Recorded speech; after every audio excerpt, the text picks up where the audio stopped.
Alô? Bom, gente, boa tarde. Good afternoon. Let's begin another panel here at the Brazil Pavilion. We're going to have this panel in Portuguese, but we have translation available. Para o pessoal de apoio da Apex, que tem uma tradução disponível. Nesse painel, a gente vai falar sobre transição justa e o In papel this panel, we're going to talk about just transition and the Brazilian protagonism in this movement of just transition.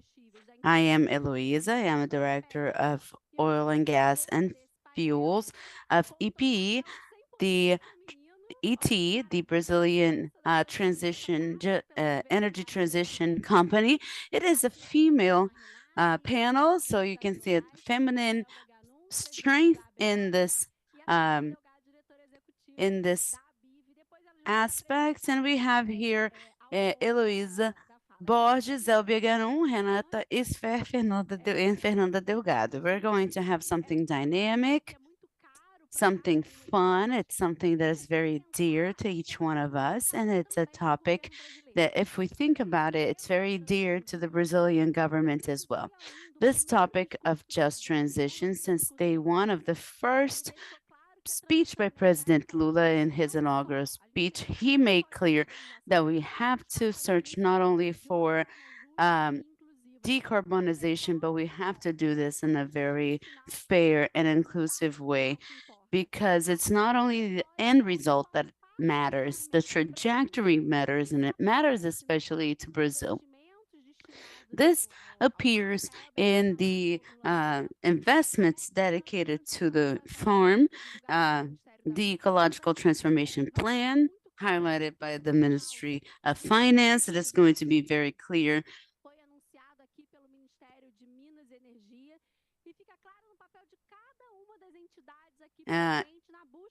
Here in this panel, and it is clear in the search for the construction of a cleaner Brazil and also a more inclusive Brazil.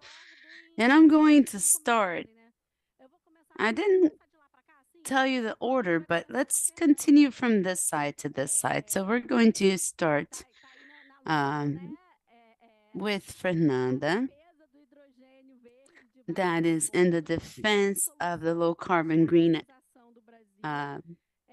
hydrogen as a solution for decarbonization in Brazil. So, Fernanda, considering that in Brazil, the green decarbonization is based a lot on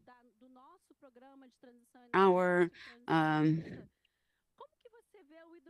has based a lot on our efforts and is a very important part of our efforts. How can this contribute to Brazil and the world so that we can get to our destination? Thank you for the question, Heloísa. It is a pleasure to be here on behalf of ABIV, the Brazilian Association of the Industry of Green Hydrogen. It's a pleasure to share this panel with great friends of many years, people who are very important in this energy sector. So, what is the role of green hydrogen in this transition? Green hydrogen comes to add, and this idea is that green hydrogen will overflow the issue of energy transition. When you talk about Brazil, Brazil has already gone through the energy transition, and it occupies a space that many countries they spend millions of dollars to fill. Brazil has an energy plurality that nobody has. We have sun, we have wind, we have biomasses, as Renata is going to speak about in a better way. You have 25% of the liquid fuels already represented by biofuels. It is a energy plurality that nobody has. The new economic order is a green economic order. It is an economic order where the products that have to join this economy have to have low carbon economy. This is inexorable. We cannot escape that. You have to have an oil with low carbon levels. You have to have pesticides fertilizers actually with low carbon level. So all processes have to have low carbon in their chain. So that's how um, the green hydrogen is going to contribute much more than a plurality of the energy matrix. Hydrogen brings to Brazil this possibility of the new industrialization, this green new industrialization that we cannot escape from. And we're not talking about exports. We are talking about green hydrogen, bringing green hydrogen to Brazil. It's our mining, it is our agriculture that is that depends on new economic structures that starting from next year will impose a certain content of carbon. CBAM starts working from January 2024. So the European Union has CBAM and the United States has other solutions. We have just left now a panel from China, and China was talking about this exactly. They are already working to have steel with low carbon levels and with green hydrogen. So they already have an extremely competitive steel for the in terms of price, and they're going to have an even cheaper steel. This is the beauty of the uh, green hydrogen industry. Thank you very much, Elo. It's very nice to say that we have a plurality of solutions. And the strength of Brazil is having all of these energy sources that give us the options to build a sustainable, just, inclusive future with low carbon. Now I want to hear from Elvia, because when we talk about and when we think about the success of solutions here in Brazil, we have to also think about the success of wind energy in Brazil. Brazil reached the milestone of 1,000 wind farms installed and operational. We have countries that have 20 to 30, and we got to 1,000. And now we are prepared to consolidate this onshore generation to integrate the sectors of wind, hydrogen, and biogas sectors. And we are prepared to advance in the offshore borders. So, Helbia, how do you see globally the position of Brazil in these technologies and how Brazil is able to lead this movement? Good afternoon, everyone. Thank you, Eloisa. It is a pleasure to be here in this panel with my friends and colleagues from the industry of energy. It is the first time that three women who are presidents of associations sit down together in a round table. As I told Fernanda and Eloisa, I have been for 10 years the only woman who was a president of an association. And the year 2023 was really good with the arrival of Renata and Fernanda. We have Maricela, who is in Abrage. We have Alessandra, and we are making a difference in the presidency of associations.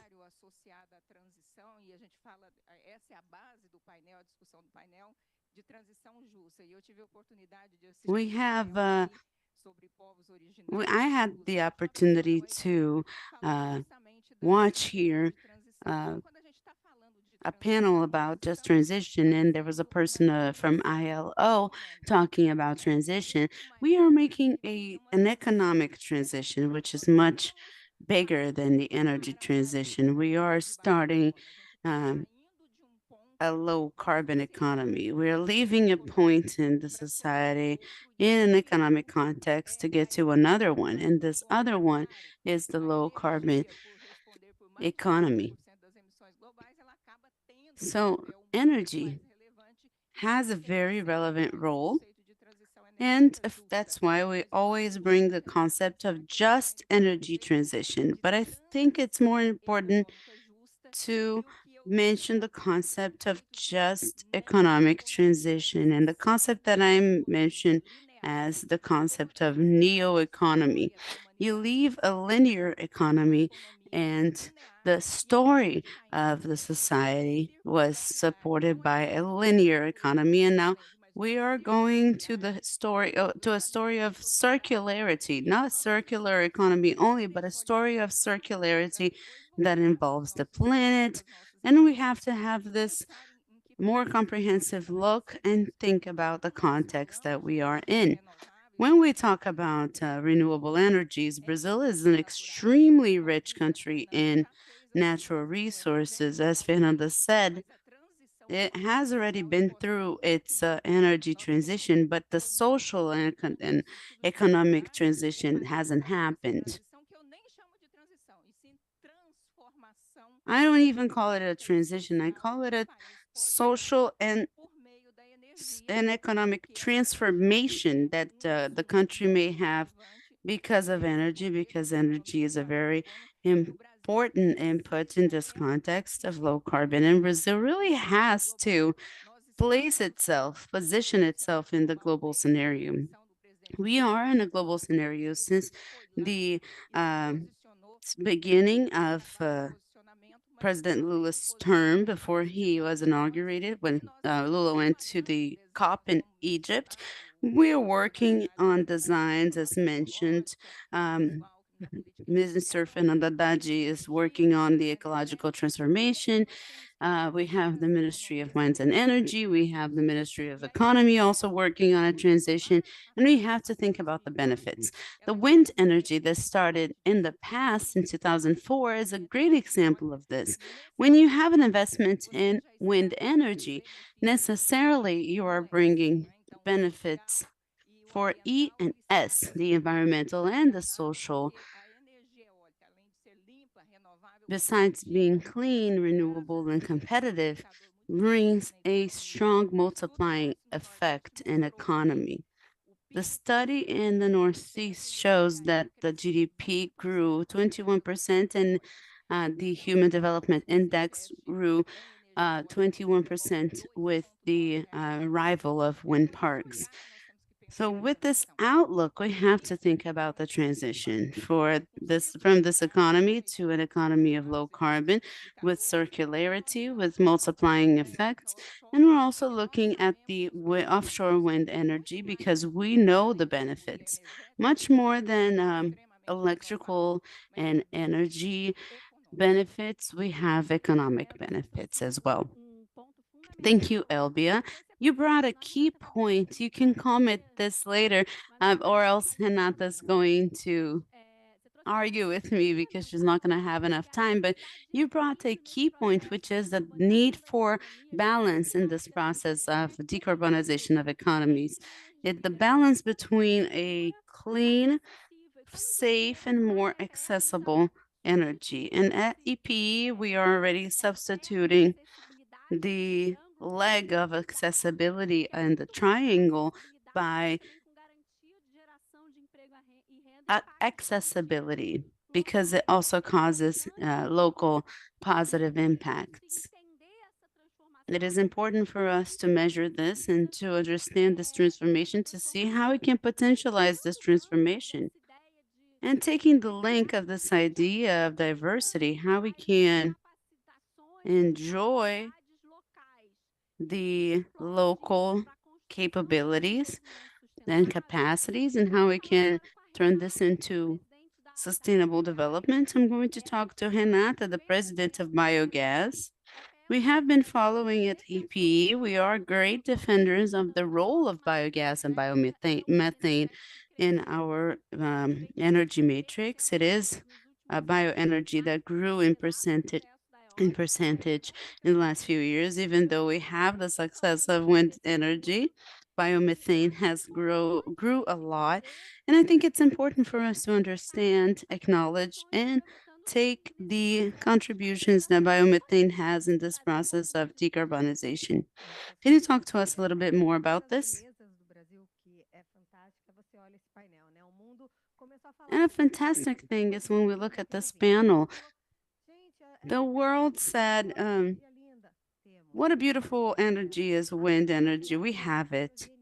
Solar energy, we have it. Hydrogen, we have it. And with the speech of electrification,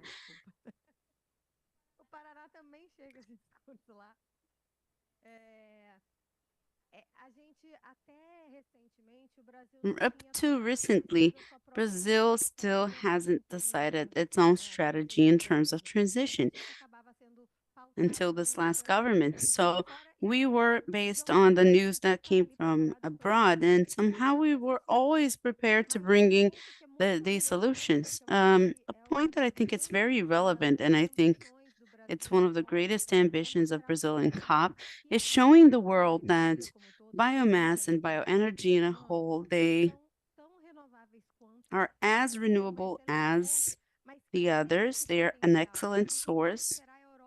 And we're not going to wait for Europe to start talking about biogas and biomethane. This has to be brought up by us, by Brazil, by India, that countries that have this great potential of bringing these subjects. When we look at the energy matrix, that is 80% renewable. The world has 14% of energy, renewable energy. Despite having this transition in the electrical energy, when we look, sectors have still a great step to be taken in Brazil. I think there's no country that can compare to lightweight transportation because ethanol did a great job here. We have 50% of our lightweight vehicles matrix already renewed. We have electrical vehicles that can be fueled with ethanol, and we can, when we look at the heavyweight vehicles, we still depend almost 100% of diesel.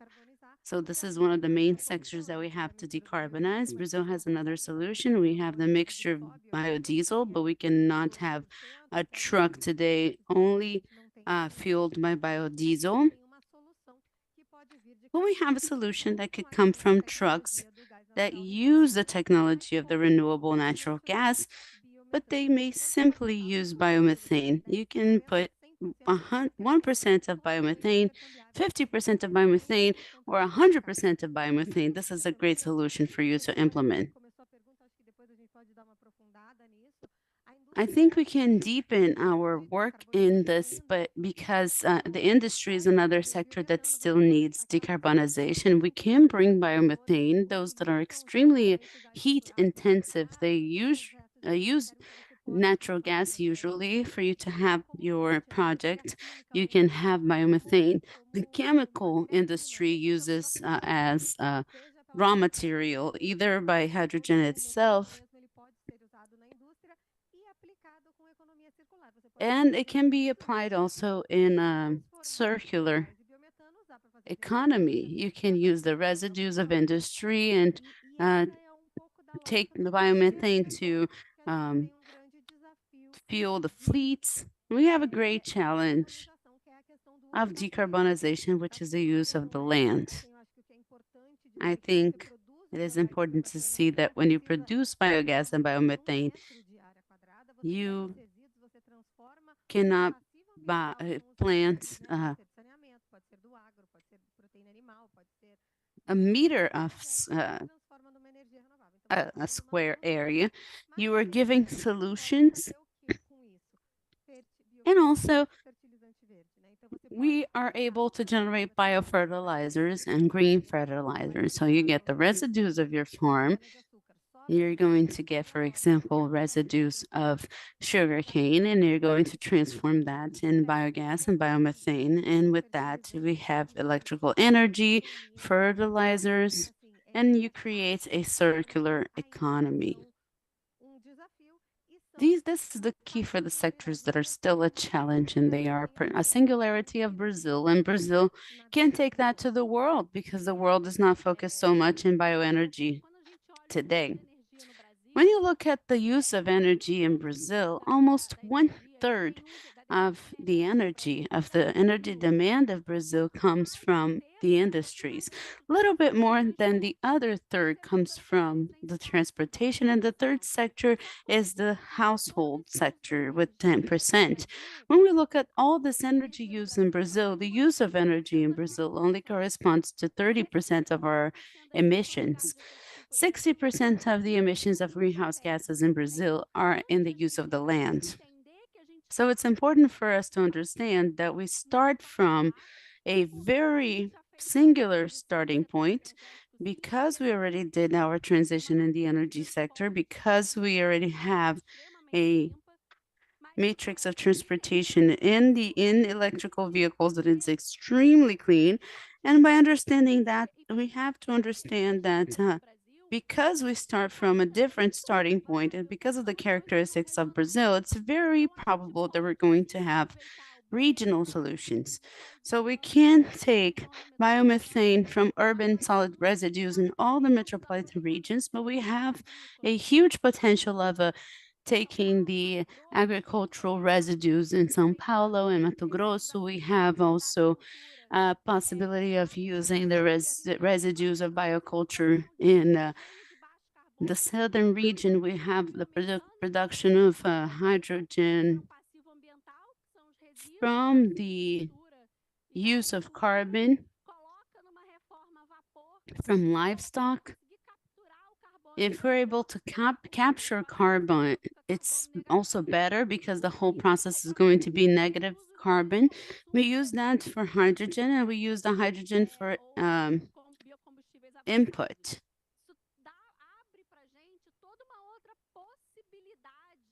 This opens up a whole set of possibilities.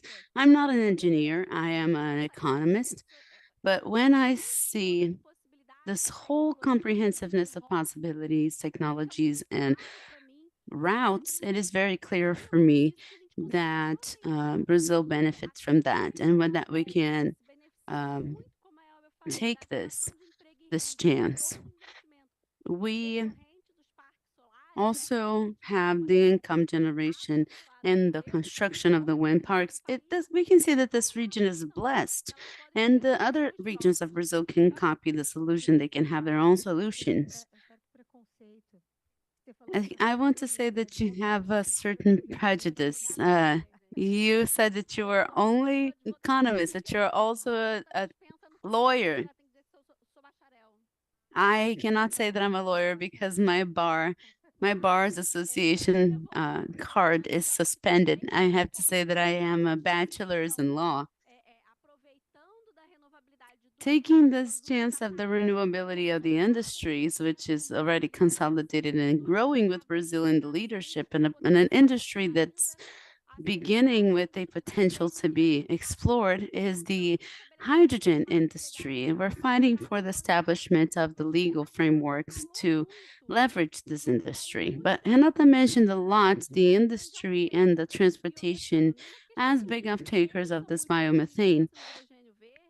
Something we think about when we think about the green hydrogen is where is the consumers market of the industry?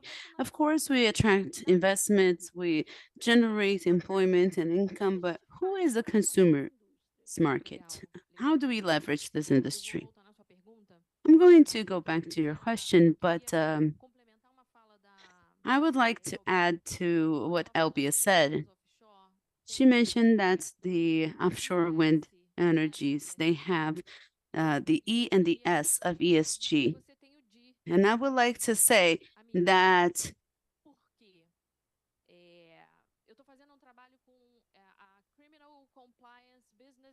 I am doing some work with the Criminal Compliance Business School. I'm feeling very important because someone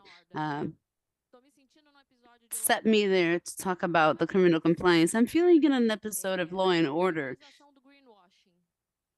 We're talking about the criminalization of greenwashing. Greenwashing is not delivering what you promise to the consumer. It is when you proclaim things in the beautiful banners, the beautiful advertisement of the companies, and you don't deliver that to the consumer. I come from an industry that does this very well, that has beautiful advertisements on TV. But when you look at the final balance, what was that dedicated to the society was 2% of your um, bill, or your profit. What you invested in renewable energy was 1% or 2% of the capex of that company. When you talk about renewable energy, there is no greenwashing, there's no criminal compliance. So, in governance, the governance and the compliance of renewable energies, it is very natural. It is complete. Social is complete because you have to be with the society, you have to serve the society. It is on the tip of our fingers to serve the society. It's not only paying royalties, and the government will take care of the society, and the society is not going to understand the aspects. We have environmental, of course, we cannot discuss that, and we cannot argue with that, and the governance is something very natural. Now answer the question that I asked you. You asked me a very difficult question. I was trying to disguise here, but I couldn't. Off-takers of green hydrogen. When we started discussing green hydrogen in Brazil, the big thing was a global program of Germany to produce green hydrogen in Brazil and to export to answer the decarbonization, European decarbonization goals.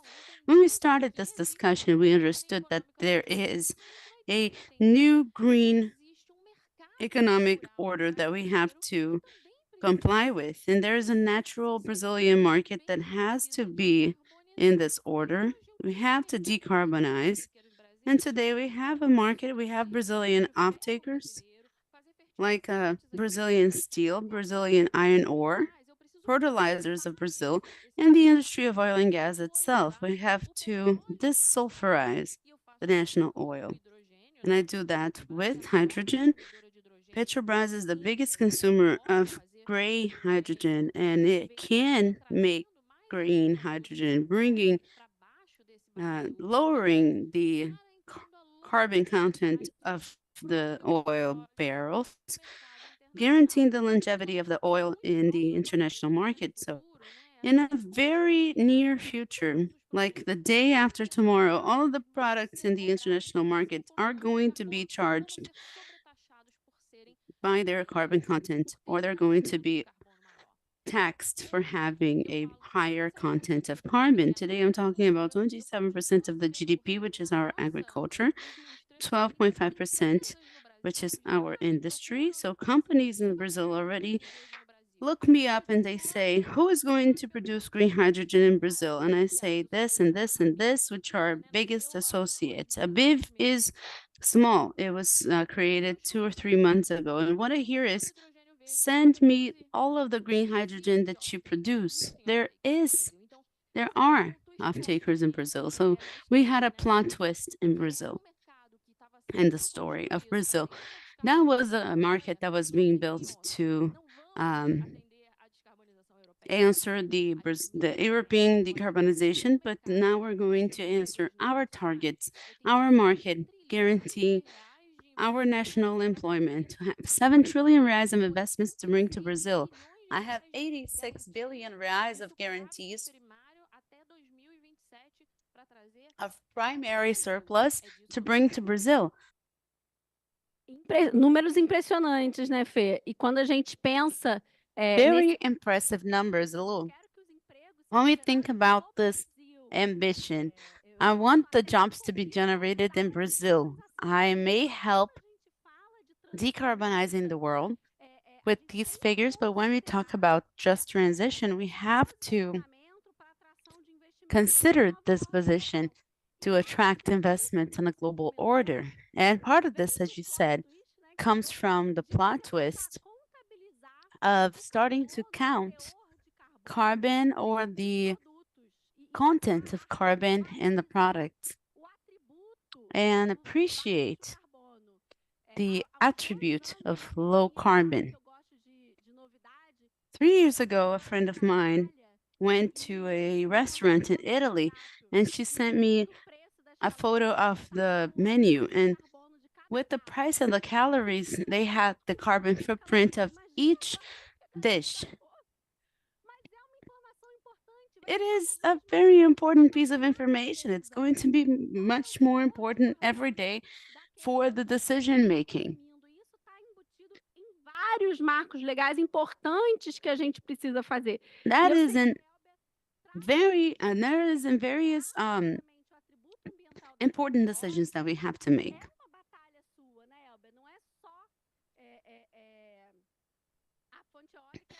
The wind source is renewable. Brazil has a very big advantage, but when we talk about the carbon market, we can have, with the regulation of the carbon market, we can have a leveraging of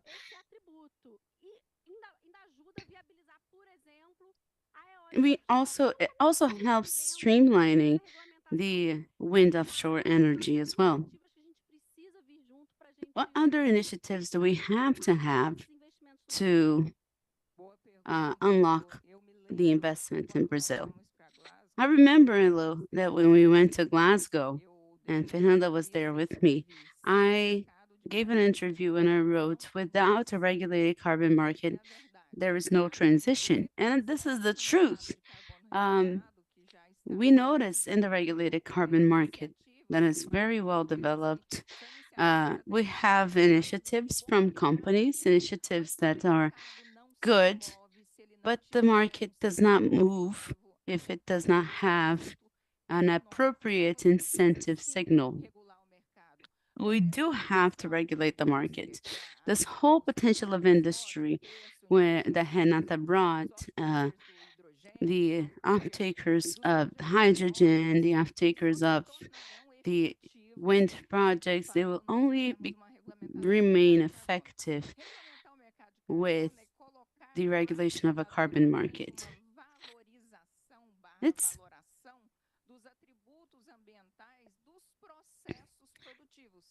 appreciating the production processes in a certain sense. We really do have to have this regulation. We expected to have this regulation here ready at COP, but unfortunately this did not happen. There are other attributes that are paramount, and that was mentioned a while ago, which is looking at the production chain as a whole. I started our conversation here talking about our economic transition and leaving a linear transition, which is the concept of an economy that grows at any cost. We economists, we learned that in college, growing. Economy has to grow, but economy doesn't have to grow anymore.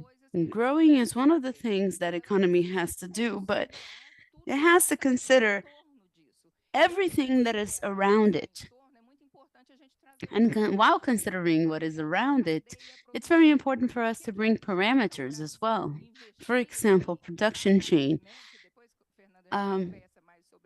We can talk about this further, Fernanda, but I don't state that Brazil has gone through its energy transition, because to go through the energy transition effectively, we have to take into consideration the whole carbon footprint. We have to have a developed production chain.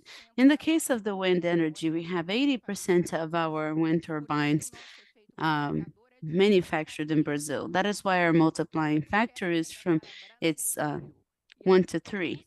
We generate income and energy to Brazilians, and we can bring the concepts of power shoring, which is attracting more industries to Brazil, because we don't want to decarbonize our industry today only. We want to decarbonize other industries with our renewable resources. And this is the more comprehensive concept of our economy, not only thinking about bringing a megawatt hour or a renewable and a renewable electricity. We have renewable resources to spare. We fight for the market.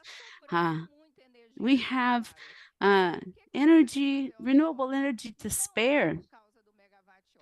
I don't want to go to offshore because of the megawatt hour. I want the industry. George Viana, the president of Apex, is here because I really like to approach this subject with him, developing the production chain, attracting investors. This is our responsibility and our role. My dear friend Eloisa from EPE, we have to think about a very comprehensive concept of economy, industry, and renewable energy. And when we think about this more comprehensive concept, the idea of accounting for the carbon in its whole life cycle is very important.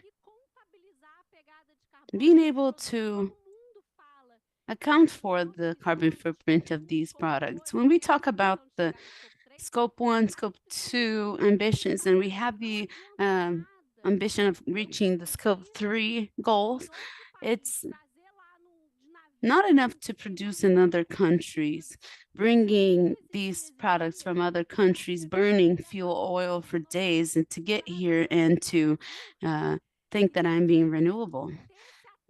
So having this attribute with the environmental attribute with the Brazilian energy, that is a very important strategy, but not only for renewable energy,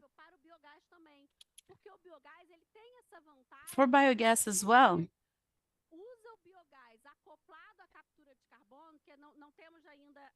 When we use biogas, we have here people of CCS Brazil.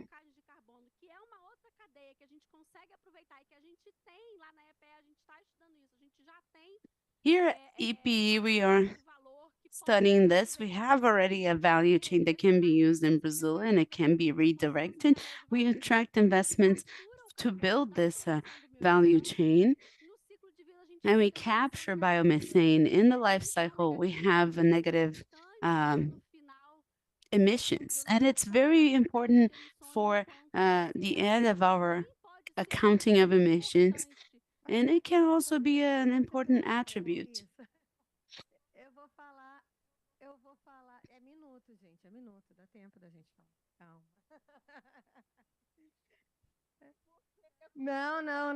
Não, dá tempo, dá tempo. Eu acho esse ponto, especialmente para a gente, é ponto. This point, especially for us, is a very relevant topic. I think it's important for us to bring that whenever we think about biogas, carbon capture is for carbon capture is beautiful, but to use biogas is wonderful. When we look at the landfills, it is already emitting methane.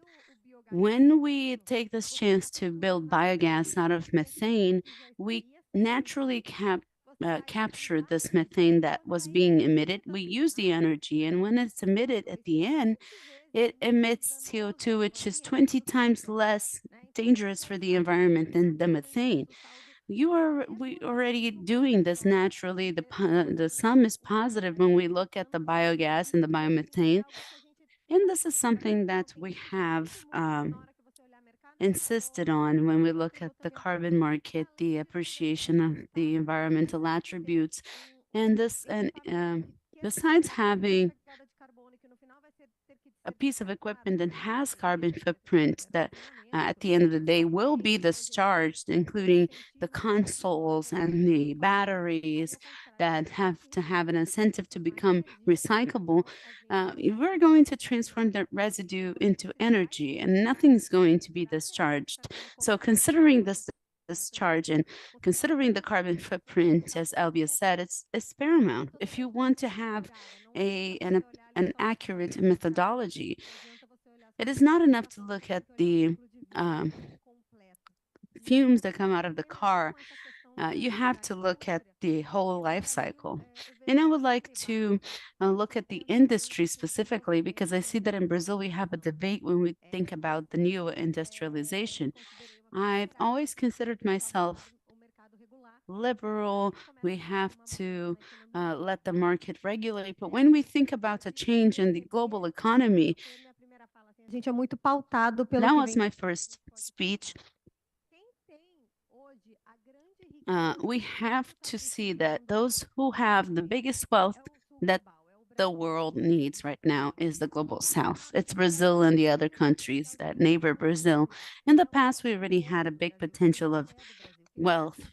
Brazil had gold, sugar, coffee, but we exported the product in its raw material to receive this product back industrialized and way more expensive. If we don't have a specific policy to think about the industrialization, we're going to have the same thing again. Instead of exporting green hydrogen, we're going to have a hydrogen ship so that Europe can make it and then send it back to us. Subsidies, when we think about it, is not something nice. It's something ugly. Let's suppose that you are the owner of a company called Brazil. You have an asset that is very worthy. You have two opportunities. If you don't want to spend money with that, you see what the external market wants, and then you're going to produce it. You're going to send something abroad without a lot of added value. But you can also think, well, this is a good market. I'm going to get some money in the bank and I'm going to invest. I'm going to spend now so I can collect in a few years. So the oil industry spends 10 years spending money to have some profit. So you will have to pay the bills for a while and give subsidies and have some restrictions. But you can have a long-term plan. You can stop looking at today and see what Brazil can add. Instead of simply exporting a renewable energy, you can export products that besides the added value of manufacturing, you're not only taking the iron ore, you're taking the steel, you're sending the iron ore and sending the steel, but you're sending the green fertilizer, sending the green energy. And this is going to be added value in Brazil in income and in employment. So working for green industrialization is making an investment in the future of our country. Thank you, Rê. That was a great defense of new industrialization. It is a great opportunity for attraction of investments, generation of income, and networking. Not by chance we think about attracting investments to Brazil, but also training the Brazilian industry. And Brazil being, as Elbia said, a great hub of product exports with this low carbon intensity. I said that 1/3 of our energy consumed in the industrial sector, and 1/3 is for transportation. 10% is consumed, 10.7% is consumed by households. But we never pay attention. It is very close to our reality, and talking about just transition means that as well. To 26% of the energy consumed in the households of Brazil. If you look at the website of EPE, we have these numbers written there. I am a number remembering machine. 26% of this energy that the Brazilians consume in their households is still lumber. It still comes from wood, and wood being burned in the house causes a lot of problem in the health of children and women, or specifically who remains in the house for longer. We can take biomethane as energy for cooking.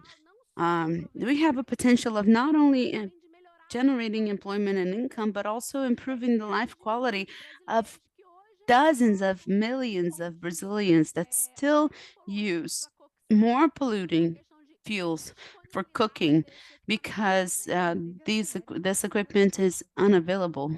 The women are the most affected. by this, the women and the children. So we also have this aspect. We talk a lot about just transition, thinking about the generation of income and network, but we also have to think about just transition, thinking about our Brazilian perspective and the construction of solutions for the Brazilian population. I would like to invite Mr. Jorge Viana, the president of IPEX. He was going to do the opening of our panel, and he was actually in another appointment. He couldn't be here for the opening. I'm going to make a pause now to listen to this perspective of Apex and the potential of Brazil.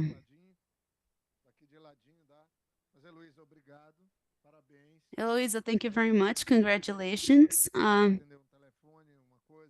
was watching, but I had to leave to answer a phone call. I would like to thank Elbia as well. It is great to see you healthy and well. I would like to send a hug to Renata and Fernanda as well.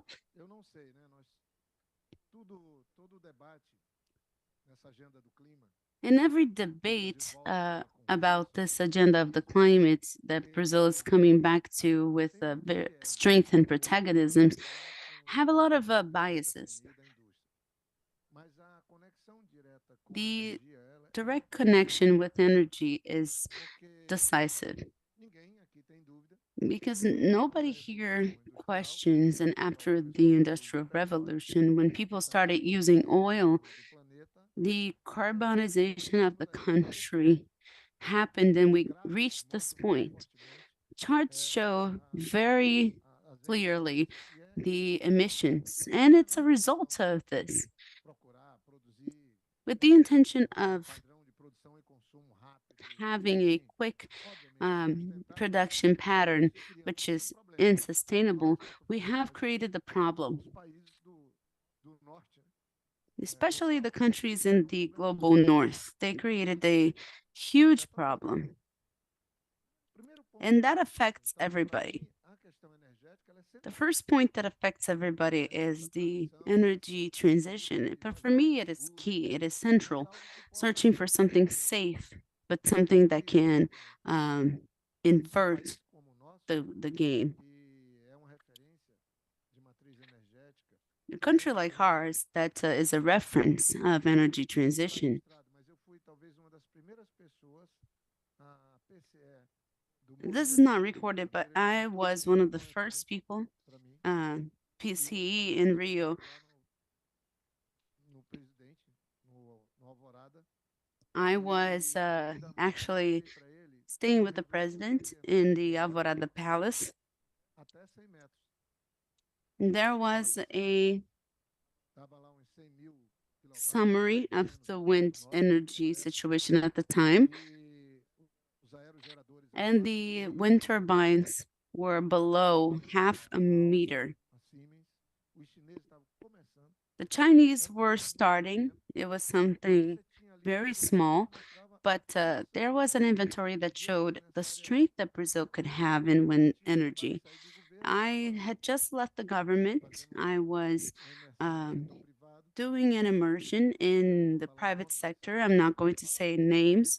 Actually, I can't say names. I talked to Benjamin from CSN. I said, you have a very complicated matrix.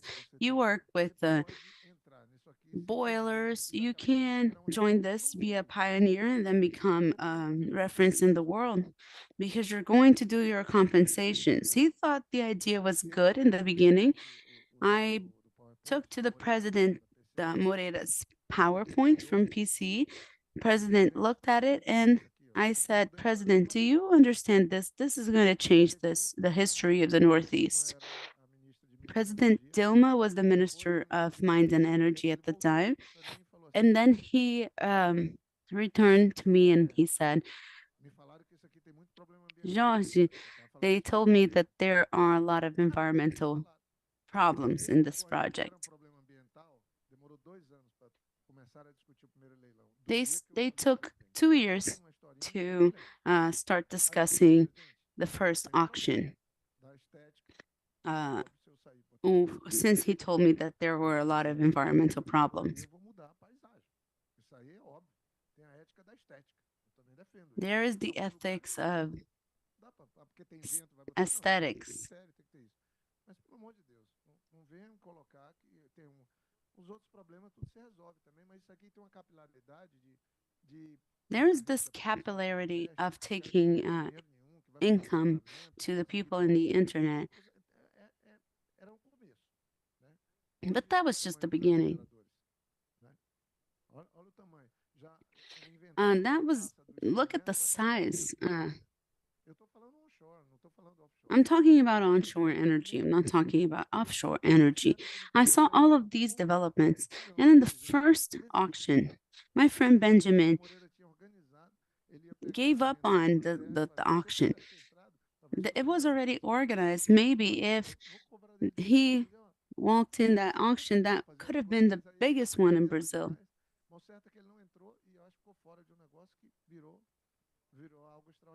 And he was outside of a business that became something extraordinary. I think solar energy overcame wind energy, right? No, it didn't? Okay, so wind energy is still the biggest.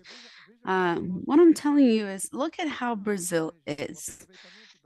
The use of wind energy, it compensates for the period you have low levels of water. You have more wind when you have low levels of water. So it is a very interesting mix at the end of the day. First, I would like to congratulate you. I saw the discussion here. It was extraordinary. But what I miss in our country, we have here people talking about OPEC plus. I don't want to discuss about this right now, but we have to create something similar to the renewable energies. I'm going to use just the term, but Brazil could, for OPEC, we have to create something similar to the renewable energies. We organized the schedule of President Lula in Saudi Arabia before he came here. Apex organized the schedule there, then we moved to Qatar, and then we came here. He stayed for 2 days, and then we went to Germany.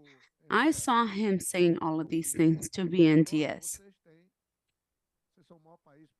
in his discussion with the prince. He said, you are now the biggest producer of oil, but don't we find it strange if 2 years from now, Brazil surpasses you in production of renewable energy. We can be as big as you are, but in terms of renewable energy. And I think these ladies who are here said things that are very relevant, said very strong things, and you have a very strong position for us to do this transition for a decarbonized world, to a world that can continue improving. Because my fear, my preoccupation is that those that created the problem can benefit from everything that we create today, and we can continue in this inequality problem. If we don't use a strategy, in fact, the attractions for investment are in Europe and in the United States. We're going to double our mistake because we're going to throw away the opportunity that we have that in transition, in a safe transition, we can live a better environment of development and progress. So for me, it's not something simple. Brazil did its homework. The production sector did its homework. Brazil has a lot of companies, a lot of people. We are now reaching the blue hydrogen. As the president of Apex, I would like to mention this. We have to have a reading of the scenario, and we cannot fall into this trap of with the incentives that they're having, with the policies that they are creating. We cannot have this trap of doing the transition, hit themselves and leaving us behind. I'm going to give you an example that I lived in Shanghai. Da Suzano, para visitar o centro de tecnologia da Suzano. E aí na minha frente tinha uns carros. Engarrafamento, Xangai é aquela coisa. Muito viaduto, engarrafamento. E aí eu olhei. If you ever been to Shanghai, you know about the traffic jam. And I saw a green sign and a yellow and a blue sign on cars. And I was wondering, what's this? There is a difference between these car signs. Blue costs $70,000 and the green one is for free. And I said, what do they mean? That's the government making the transition to electric cars. So they have a base to produce electric cars and compete with Tesla, and they are carrying out the transition. $70,000 to buy an engine car. You have to pay for this license. So as you can see, each country has a strategy. And in Brazil, we have other strategies. But I wanted to say that your debate was excellent, but it also shows how much we have to advance. What if the world steps further and we are behind? So we have to make this debate happen in Brazil. We have always been solidary with the rest of the world, very active at the multilateral stage, but we needed to inspire in countries such as Saudi Arabia and become a leader in renewable energy. Thank you very much. Thank you, Jorge. And you see, we collaborate with the Apex as well because we are driving the agenda, promoting Brazil. And you also mentioned, and I agree, very few companies or associations do such a good work when it comes to promoting the country and attracting investments, such as Apex. I've had the privilege and the honor to join a few missions organized by Apex. We appreciate very much this partnership. We've joined more than one mission. One was in Norway, and maybe we can discuss a bit about this type of missions because we visited a hub for requalification, reskilling hub. But before going to this topic, I would like to ask a question to Fernanda. It is not your first COP, right, Fernanda? You've been on this road for some time now. This topic is complex. We don't have a consensus.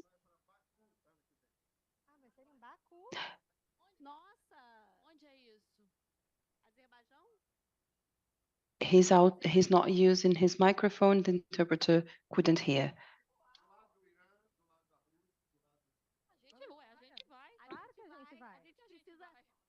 We can go. Yes, we have to solve the climate issue. We can join you. Yes. Baku was a Gengis Khan relative, right? Well, next year we are all going to Baku. And in any case, we need to understand this is a process. So we have to work together in order to build this COP that will be held in Belém. Some ways have already been paved. But when we think about the hydrogen and the disruption, this is very important. During Paris Agreement back in 2015, nobody talked about hydrogen. Of course, we discussed the biofuels. There was such a promise, some commitments on the way when it comes to increasing the use of biofuels. But although hydrogen technology was already known at that time because the electrolysis of the water that produces hydrogen is a technology that exists for more than 50 years. Brazil had a pilot program on low carbon hydrogen production. But at present, we can see hydrogen as an important alternative for finding this solution. I know that our time is almost up, so let's make a final round and to discuss the final remarks where I want you to talk about the future. So what do you want us to discuss next year in the next COP and also in Belém and from now on? Thank you, Heloisa. It is interesting what you said, the fact that hydrogen is not a new technology. Caroline, we went to PhD together 25 years ago, let's be honest. 25 years ago, when we were PhD students, we already studied hydrogen roots, the technology. We knew how to do it back in time. So there is no technological challenge. The challenge relies on the market. The challenge means scaling up the production chain. So it is a myopia if you focus on price and cost solely when you are thinking about, when you're envisaging a new industry. If you focus on price and cost, we would never have made wind energy, solar energy, biodiesel, and man would never have stepped on the moon. So there is a set of upsides, and I like this expression, upsides. When it comes to adopting a new technology, when you implement a new production chain, because then you deepen the technology, you lower the costs with time. So the incentives that were given to wind energy allowed us to have cheap energy. And here I'm talking about $3 trillion that still exists for fossil fuels in the world. And gas and diesel in Brazil, they have increasing prices. So I'm not here criticizing the fossil fuel, but we have to compare the budgetary strategies that we have for each. And based on what Jorge just said, how can we make it possible? We have to leave some room for the budget, for this agenda on the global budget, and also with cash transfers between places. If you have $7 trillion globally to subsidize fossil fuels, transfer this cash to poor population, precify the carbon, precify the negative externalities in connection with the carbon, and then you serve this poorest and most vulnerable population that won't be able to pay for a more expensive fuel. And as a consequence, you have something that is more balanced, such as the National Monetary Fund advised. Yesterday, they published a text on this topic, but actually I just realized I forgot about your question because I was trying to reply to Jorge. My question is, what do you want us to discuss? Well, we'll have to go to Baku before. It's maybe more difficult than reaching Dubai. I don't want to discuss incentives to hydrogen, whether we're going to have it or not. I don't want to fight over having incentives established, as Renata touched upon. This should be an evidence. This should be obvious. You have to protect the industry, to increase the production chain, to actually save the planet. When we began talking about greenhouse gases, we also talked about the ozone layer. Do you remember this? The ozone layer has been solved. And why? Because there was a ban, a regulatory ban to emit gases that were responsible for the degradation of the ozone layer. And there was this whole communication saying that people would have skin cancer. I had a skin cancer. I wouldn't say the fault is the ozone layer. I'm very white skin. And you were not wearing sunscreen. Yes, precisely, Renata. I didn't wear sunscreen. Anyway, it was mandatory. There was a prohibition. There was a ban in relation to certain gases, and the ozone layer issue was solved. And since then, we're trying to solve the issue resulting from greenhouse gases that became a hot topic at the same time. So when we reach Baku, I don't want to go back to the same old topics and discuss incentives. I hope hydrogen will be a reality by then. I hope that the green market hydrogen will be consolidated in place, the wind energy being vastly used for electrifiers, low carbon hydrogen, and also that we have new technology that is not limited to green hydrogen. You see, green hydrogen is the sexy commodity today. This is the sexy topic. But maybe next year, let's hope we have something that is even sexier than hydrogen. That's what I look for. Thank you, Fernanda. So time is almost up, but we have two very important debates taking place during this COP. On the one hand, we have to advance when it comes to Article 6 of the Paris Agreement, and also the Global Stocktake, Article 14. We got the report disclosed by the Global Stocktake showing how the countries positioned as to their targets, and now we are discussing how can we meet the targets, because when we reach Belém, we are going to have this collective inventories, people will adjust their indices, their targets, and we have a campaign being launched by GEOEC, AAA. So we have to multiply by 3 renewable energies. And in this sense, the wind power is the way to increase the renewable aspects of matrices. So tell me, Elder, what do you expect from Baku and Belém? Thank you for your question, because I really wanted to talk about that. First of all, I am a president of ABEOLI for 12 years. For 4 years, I'm vice president of the Global Committee on Wind Energy, and this year I was also invited to be part of the big board, Lula's big board, where we do a very important work. So I was very much touched by what President Lula said, and you touched upon the same topic. So why don't we have a broader alliance? In the context of GEOEC and the partnership with Brazil,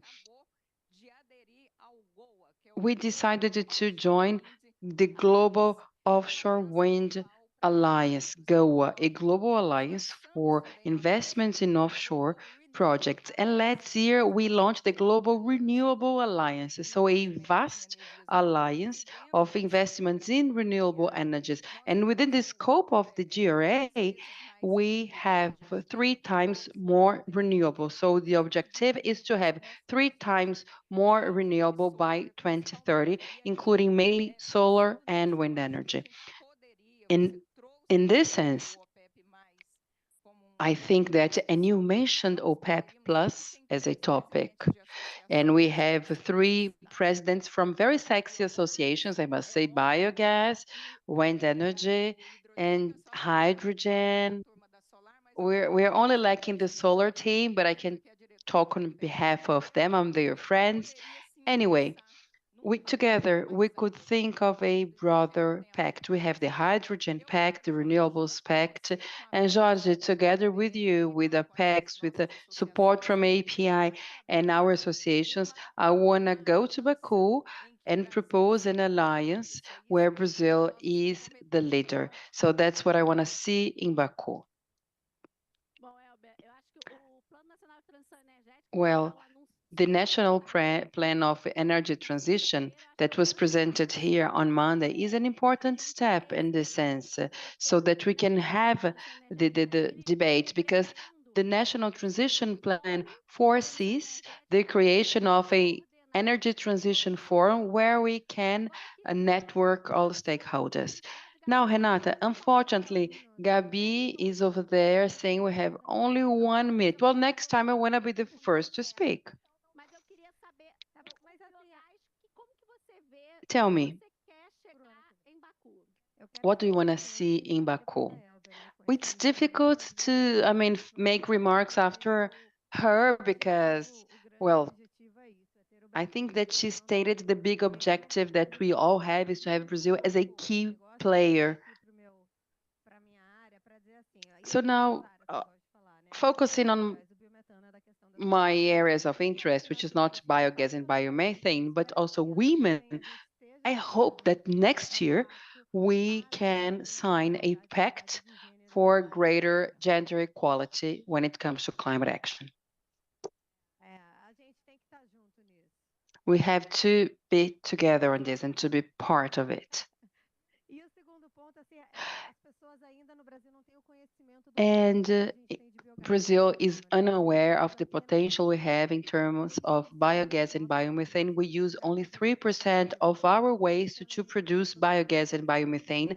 When it comes to biomethane, 417,000 cubic meters per day, which is nothing if we think about our potential. We did a survey and we can go from 14, we can reach 6.6 million cubic meters per day by 2030.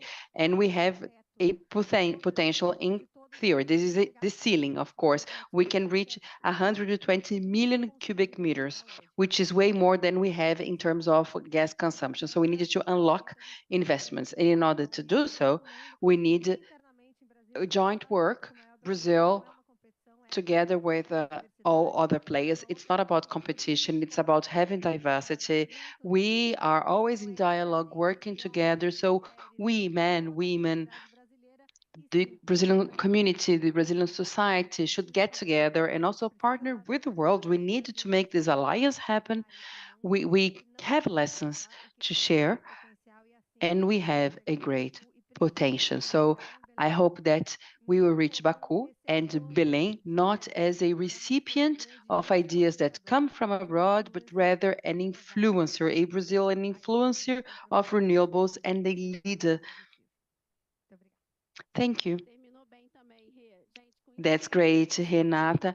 Well, thank you very much. We are closing the panel, and I'd like to thank you all for your presence. Thank you.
Alô?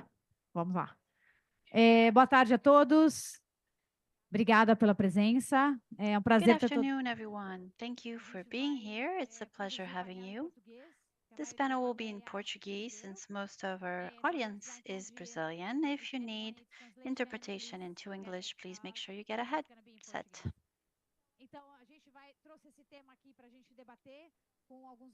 So this is the topic we're going to debate. We have some experts on the topic. The idea is to talk about integrity and quality in the carbon market. We're promoting a debate, and we want to understand how and what are the challenges in order to have integrity and quality in the carbon market. So we have here Secretário Mauro from Pará, Carla Zorzanelli, coordinator of the Aliança Brasil for Nature-Based Solutions. We have Ana Carolina from VCMI, the Voluntary Carbon Markets Integrity Initiative. And finally, we have Naomi, director at Vera. So we hear from Vera about quality and integrity in the carbon market. Let's start with a brief presentation to give you some context, and then I will give the floor to each one of you. You will have 5 minutes for your presentation, comments, and then we will go to questions and a brief debate at the end. We will have 15 minutes for questions from you, from the audience, so you can ask your questions, make your comments, and interact with our panel members. Let's get started.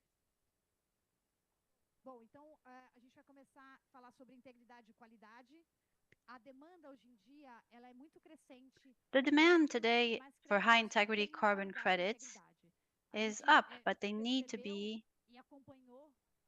have integrity and high quality. We've seen lots of media criticizing the voluntary carbon markets, criticizing our baselines, criticizing credits that don't have any integrity and that are available on the market. Because I've been working in this market for 20 years and I follow the developments very closely, it was very harsh to see that, to hear all the criticism where they put all the projects on the same basket, in the same basket. So all projects were seen as negative projects. They weren't able to look at the specific characteristics of each project. So the demand for high integrity carbon credits is there. It's positive because it's going to lead all projects to follow a pathway towards integrity. Most projects in the Brazilian voluntary carbon market are in the Brazilian Amazon. Brazilian society understands that we need to have a specific look at the Amazon. We need to be able to develop these projects in the Amazon. So these projects, despite all the criticism, cannot be left aside. A lot of people stopped purchasing products from the Amazon because of all the criticism, which is very negative for all these communities. They were expecting a certain amount of income, revenue.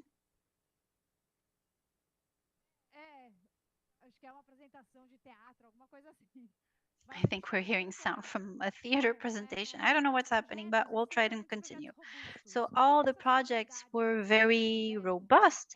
Some of these communities have a project, and when they set up a good, robust project, they expect actions. A lot of actions come before they even sell their credits. And when you hear that you have no one to buy your products anymore and you have to interrupt your activities, it's very frustrating. It's very harsh. And we don't want to have this in the market because a lot of the time this leads communities to not want to do and run these projects anymore. Here at COP28, we have a good opportunity to have experts, international experts, to talk about the topic and decide what's the fastest and most effective way for all of us to bring more transparency and more information about these high credit integrity, the fact that they exist. Where are they and how can we know that they exist? This is what we're trying to discuss today. A high integrity project uses a series of instruments, especially in the Amazon. So it can look, first of all, at land and due diligence, because we know we have a land issue in the Amazon. So making sure you go through due diligence makes a huge difference in terms of the integrity of your project. It's something that we need to do, and we promote that work. Also, a conservative baseline is needed. We have other tools such as monitoring. We use a lot of technology, satellite images, where we can see almost in real time what's happening in the projects. Do you see deforestation? Am I able to interrupt it or stop the project? And in Carbon Next, today we have a partnership with Google that has allowed us to implement their satellite technology to be able to monitor all of our projects. For 3 of them, we had alerts of deforestation. We were able to intervene very quickly to stop that deforestation. So all these tools put together, they work. They give us more integrity in our projects. And if we're able to spread this to our projects, then of course, everyone will win. Another important aspect is benefit sharing. How do the communities benefit from the projects? How are they actually involved in the project? We have 2 different types of project. One that's led by the community on their land, and others which are private companies who involve communities in their projects. So we need to make a big differentiation between the two types of projects and their specificities. When we have a project that's led by the community, here it's the case of a quilombo, so a former slave community, it's very important for them to build their own projects. For this one, it took 2 years to be sent to Vera. It went to Vera yesterday for public consultation because during 2 years we were just building the project. So public consultation, transformation plans, everything you need to take care of to ensure that they're able to draft their own project, so providing them with tools so that they can build it themselves.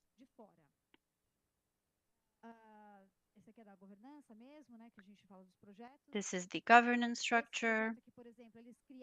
In this project, for instance, they set up a community and a specific cooperative so that they would manage the resources themselves. So it was the community who set up this cooperative to be able to run their own project.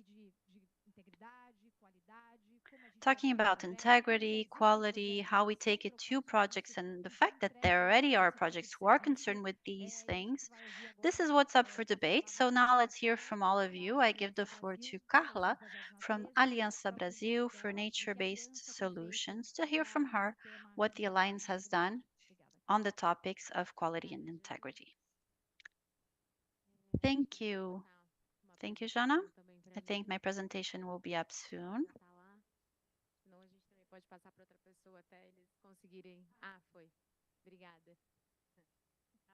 Okay, it's there. Thank you. Good afternoon, everyone. I hope you're not too tired after lunch. I hope you had time for some coffee. My name is Carla Zorzanelli. I'm coordinator of the Brazil Alliance NBS, Nature-Based Solutions. If you don't know the Alliance, let me tell you the story behind the work we're doing in Brazil. It was born in 2021, and it came from a desire to come together. How can we get everyone involved in the sector to improve integrity, to exchange, to learn together, and to strengthen our ecosystem? Currently, it's a nonprofit association with the purpose of promoting and stimulating the topic of deforestation and forest degradation and how to fight it through the creation of good practices. I don't know if you know some of our members. We have a huge diversity of members who are active in our alliance. So companies who develop projects such as CarbonX, but we also have third sector organizations such as ECOS, We have investment agencies such as Impact Earth, so on and so forth. Together, the members of the Alliance emitted since 2022 more than 70% of carbon credits in Brazil through nature-based solutions. And to this day, the projects registered by the members of our alliance have allowed to remove 32 million tons of CO2. This is based on what was recorded. So if we estimate the total amount of projects we validated, it's actually much higher, probably about 376 million tons of CO2, which means more than 4 million hectares, which have been preserved and protected just with the projects of our members alone. We have just launched a report to give a dimension of the market, because a lot of the time we have no access to information, there are no sources. We're still trying to understand how this market has been set up in Brazil. And in this report, you will get figures from the social impact of the projects, how many people, how many individuals are impacted, how many communities, what kind of benefits. So you can access it through the QR code and you can see it in Portuguese and English. Just to give you an idea of our main action lines, and we are going to talk mostly about integrity and good practices. Well, that's our first core line. When we talk about integrity,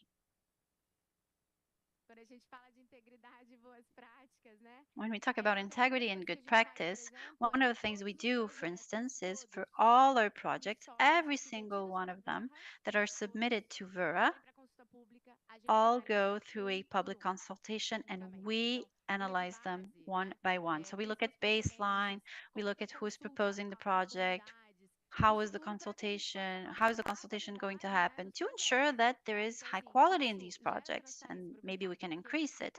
So it shows great transparency to the market. It's available to everyone. So if you're buying a credit, then you can go and check. And this helps them improve their projects as well when developing them. It helps Verra itself, so it can check all the points that we draw attention to. So that's essential.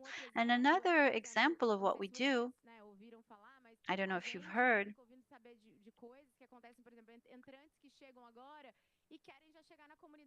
but we hear of people who want to go into a community and start a project without any concern, without any structure, and we can't have these people go in. So we have to come together and try and set up a due process. How are you going to talk to the community? Each community has its own particularities, which is why we've elaborated a guide about how to do the public consultation with indigenous communities, traditional communities, and quilombola communities. There's, a minimum in terms of how you're going to contact them to make sure that we have good practice. And we have two other lines that I won't go into now because it's not the focus of this session. So we have advocacy and public policy, which means talking to the governments, talking to the states about advancing jurisdictional red. And finally, can you still hear me? I don't want to be shouting here. I hope you can hear me. Finally, there's the idea of awareness raising, engagement, and communication. I don't know what you feel from this, but a lot of people get confused about voluntary carbon market, regulated carbon market, what exactly are nature-based solutions. So how can we show Brazil's potential in light of all this misinformation? We had a huge conference this year. Next year, we're going to organize another one. More than 1,000 people are going to participate. Here you have my contact information if you want to contact me for any more information later. Thank you, Carla. We will go to Ana Carolina from VCMI. Thank you very much for the invitation. It's a pleasure being here and talking to you about integrity in the carbon market. It's wonderful to have this topic be in debate in Brazil. My name is Ana Carolina Schlo. I'm Technical Director for Markets and Standards of BCMI. Our organization was founded 2 years ago from a decision made at ACOP when we understood that there needed to be a wider organization for the voluntary carbon markets, both looking at supply and demand. So we look most at demand to try and establish very clearly to companies and other non-state players how they can use carbon credits and then what kind of communication they can have about it. At the same time, why BCMI was created also to voluntary carbon market. So this is an international organization with a governance structure that has an executive board as well as a technical board. It's what we call our expert advisory group. We have a forum of stakeholders so that we can be more in touch with companies, government representatives, civil society, and the academia. And the purpose is to kind of get a sense of the market, how it's going, in what way the guidelines we are establishing are being perceived, if they're clear, if we're able to implement them. We also have another group, a small group of companies that were interested in working more closely with us this year, always trying to have it be balanced in terms of gender and geography. After 2 years, we developed a broad consultation program and launched last week a claims code of practice. We had launched a preliminary version in 2022 and went through public consultation. It was tested by more than 50 companies. Then we processed everything, all the feedback that we got. We launched the first step this year in June, and now we have concluded the carbon integrity claims, as we call them. So it's the first claims for integrity that are of integrity that are ready to go. They're on the market so companies can know how to talk about what they're doing, which way they should go about to talk about what they're doing. So how to communicate. There's a series of fundamental criteria. Companies need to do an inventory of greenhouse gas emissions, establish short-term targets. If they have advocacy activities, they have to check if they're well in line with the Paris Agreement principles, how they are progressing. That's one of the main issues we've been discussing currently.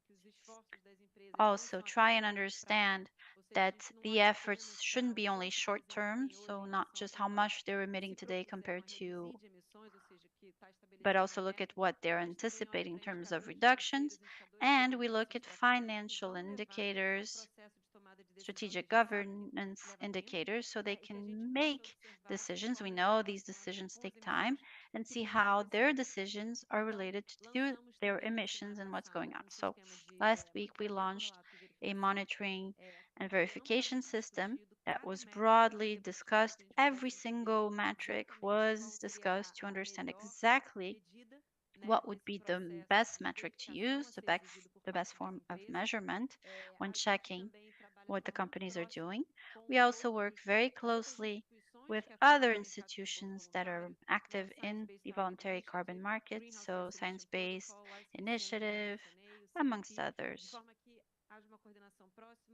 So we want very close coordination. We don't want to overlap in terms of the work that's done by these organizations, which is why we have defined a glossary. So we're all on the same page about the language that's used.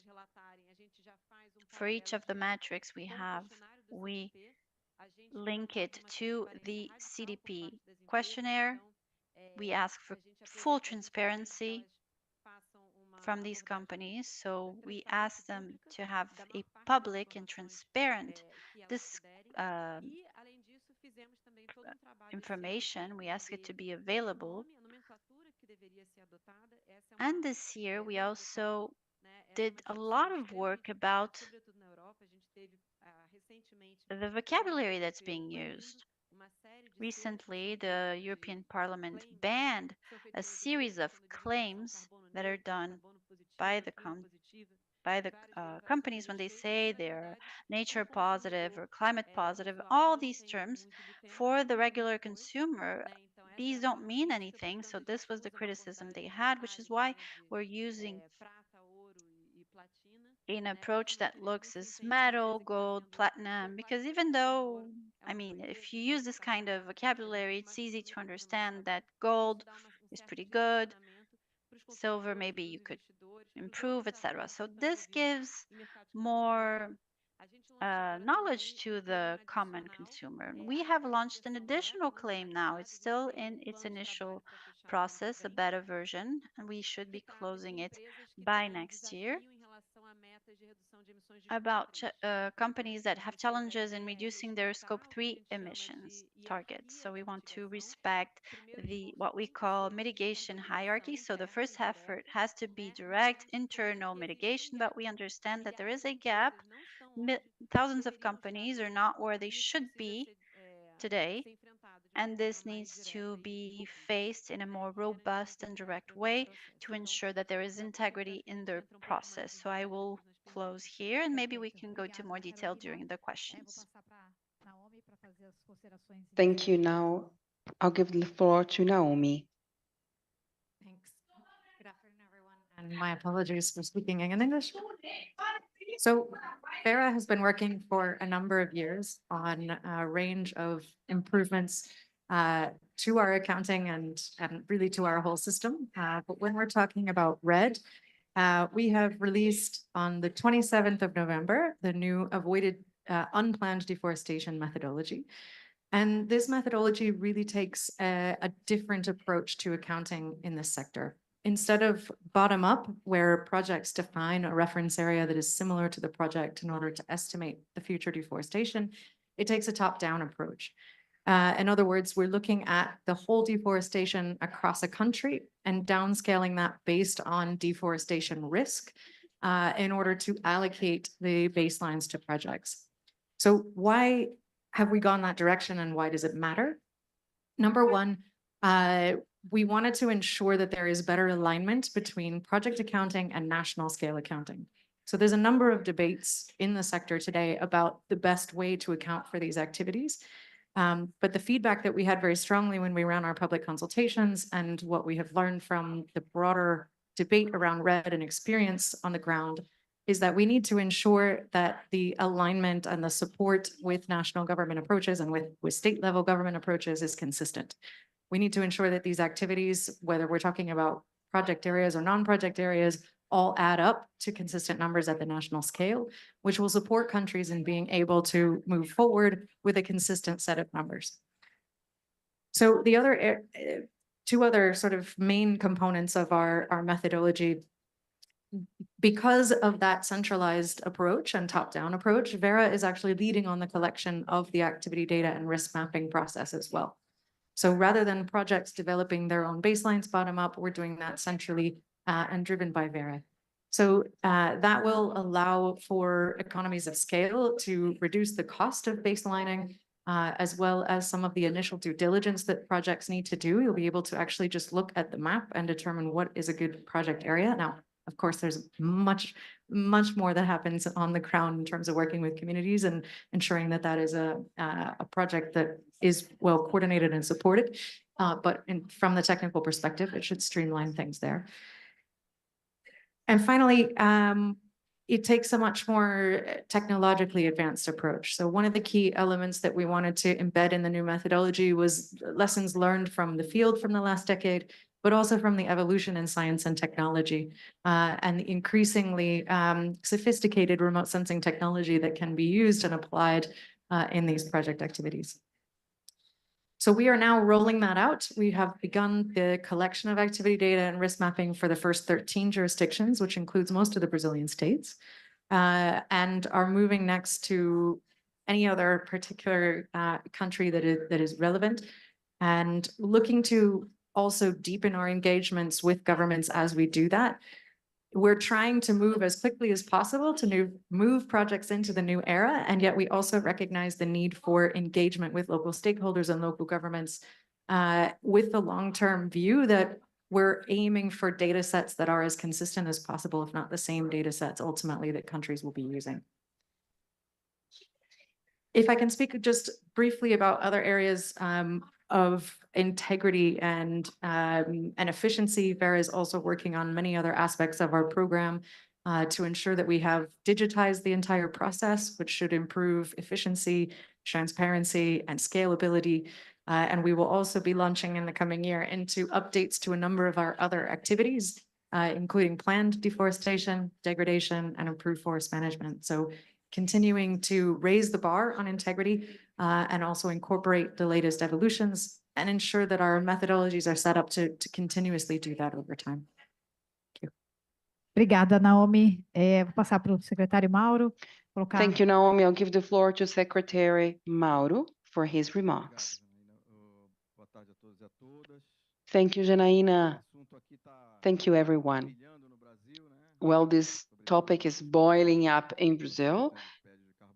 We are currently discussing the carbon market, but I would like to focus on a few aspects. When it comes to high credit integrity, we should take into account the land regulation of this bond.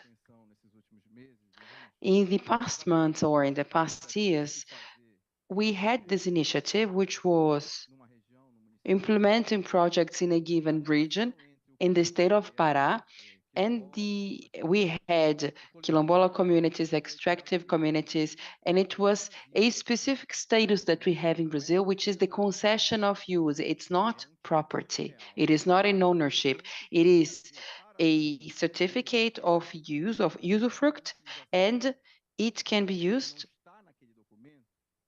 for purposes that are very specific. If the use is different from the one provided for in the certificate, you need an authorization from the government. So this is a bottleneck when we are talking about integrity. It's the other way around. I have to understand the formation of the Brazilian state. As you know, the land were public at the beginning, and the ones that didn't have a title granted by the public power had an irregular title of property, and there is no way of linking this title for the purpose of the carbon market if you don't have the authorization from the public sphere. And also, we can comment on the baseline. Although it is red, although we can trade in the scope of a voluntary market, we also needed to have the same baseline considering our NDC. So we needed to assess the carbon stock so that we can calculate our NDC. So if each player usually uses a different baseline, it won't work out. And another aspect that we have in relation to this bill of the carbon market is the forest credit versus the industry credit. The forest credit is something very new, whereas the industry credit, which is emission per industrial production and mobility, is already in place in the market, mostly the European market. However, the forest credit is something that is very new, and this is not a spontaneous demand. And I am an attorney, a general attorney.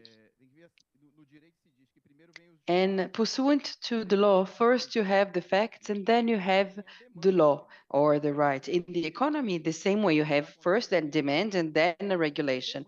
But we are actually regulating a market that has no demand so far. And then you have the problem in relation with the origin. We needed to understand how this market is going to be operated, what is the baseline, what is the flow, who will be able to trade in this market, and who is going to count, to make the counting. In the state of Paraná, we created a company that will actually register and certificate RED-related transactions in the state of Pará.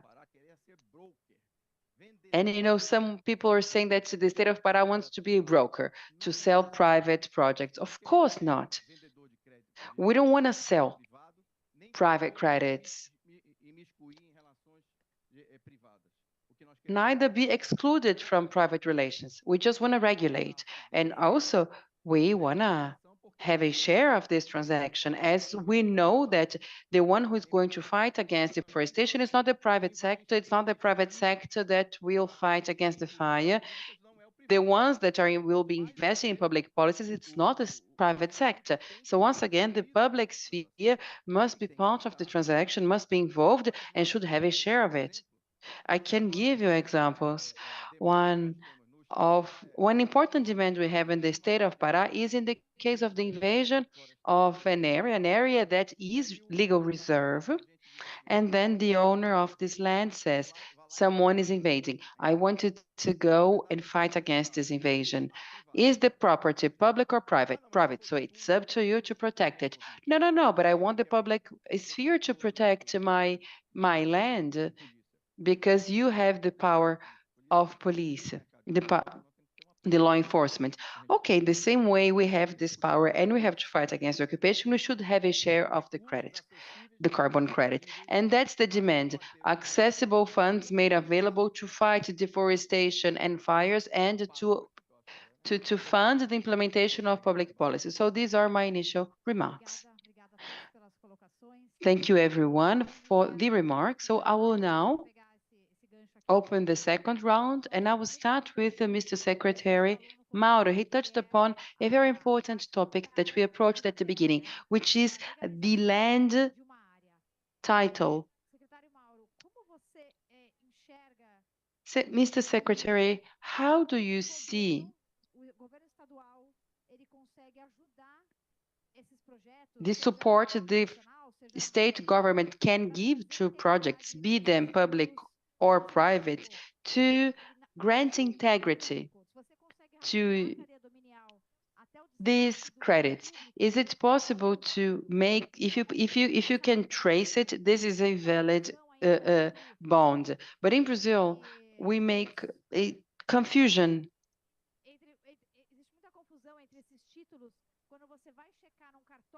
When you verify the bond or the certificate of property in a notary office or in an organism of the public sphere, so there is a huge lack of compatibility. So how do you think the state of Pará can help give integrity to these projects as a whole?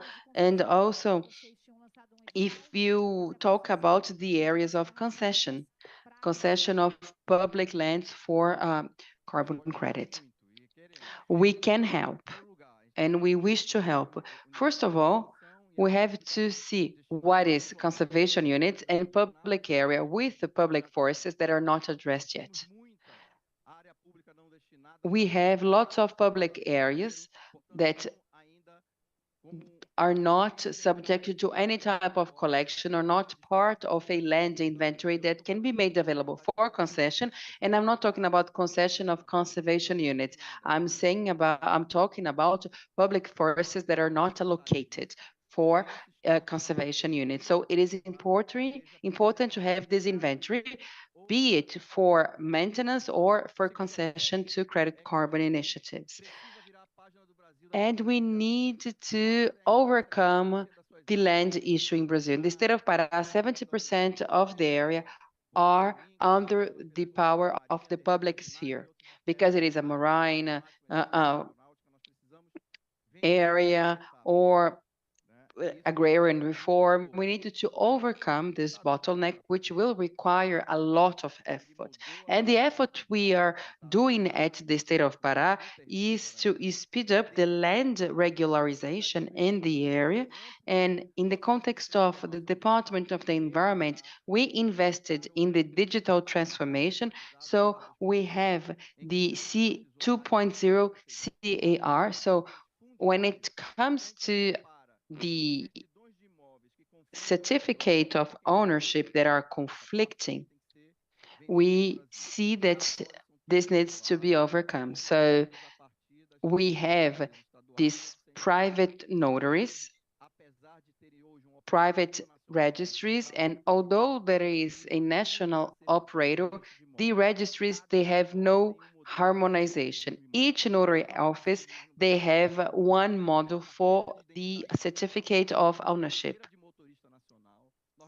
We have national license, we're gonna have the national taxpayer's ID, but when it comes to the title deed, each notary office operates in a way, so it's impossible to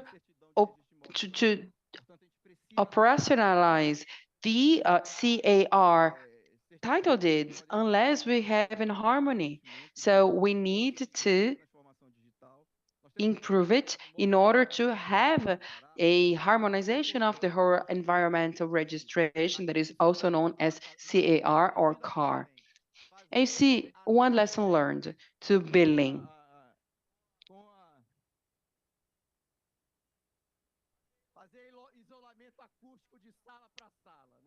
You see, first of all, have an isolation because we hear a lot of noise from our neighbors.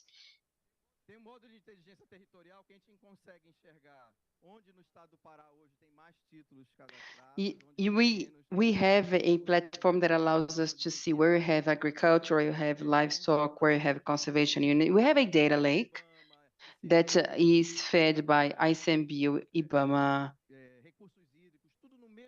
water resources, everything in the same place, and then we choose the information that we need for the purpose of implementing public policy. This is super important. This is super necessary. If we want to have something and a credit that is high integrity, we need to improve the quality of this data. And some people do not even have access to basic education, such as indigenous population, and they want to trade something that is very complex, namely the carbon credits. So we need to do some baseline work to do education, raise awareness, and overcoming the legal situation in Brazil when it comes to the titles of ownership. Now, I'd like to give the floor for the representative of Aliança Brasil NBS. Mauro mentioned the bill that is being discussed in Brazil right now.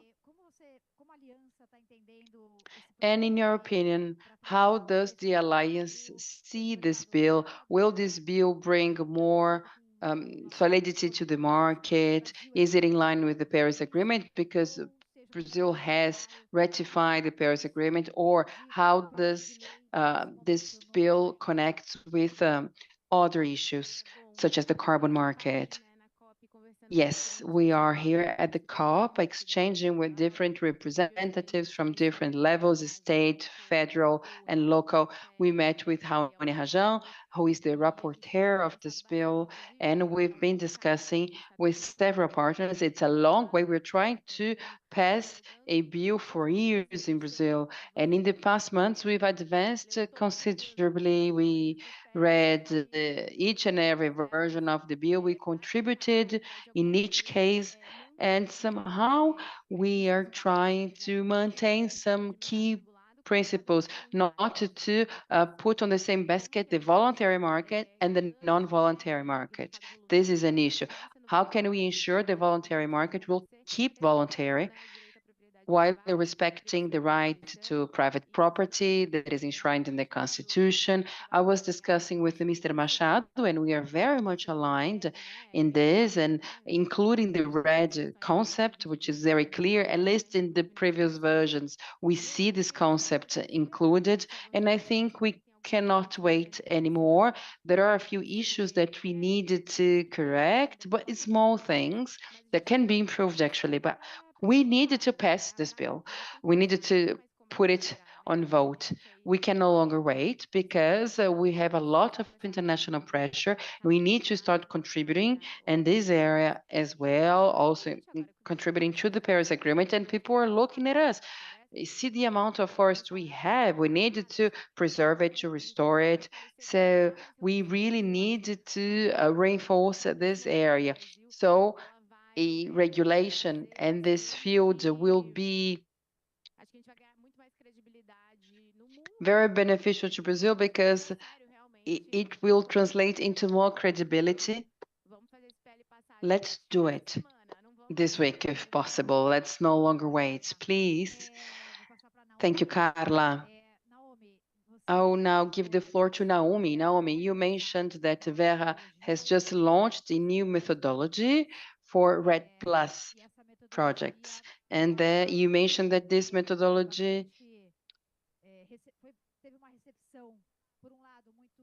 was welcomed on the one side because it is bringing improvements for projects and integrity, but it has also been criticized, meaning how can it provide integrity security? How does this methodology translates into better projects that have more integrity and are more high quality?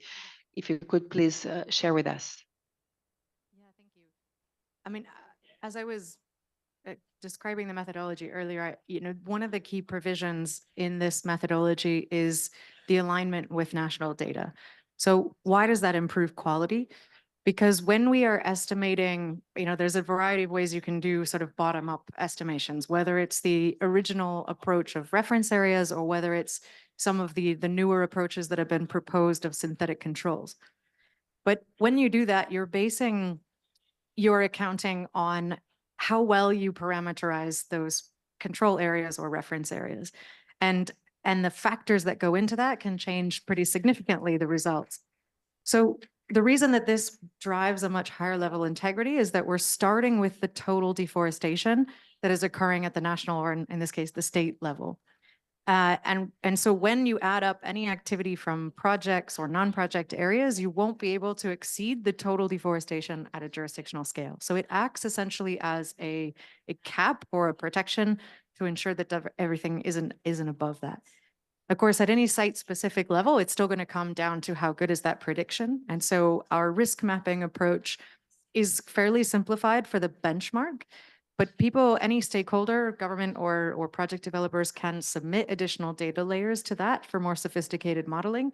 And the map that achieves the highest statistical accuracy is going to be the map that is used for the allocation. So we're leveraging as much data as we can find, using the latest technology in order to do that, and also, having that cap that ensures the integrity across the whole landscape. Thank you. Could you put it? Just go.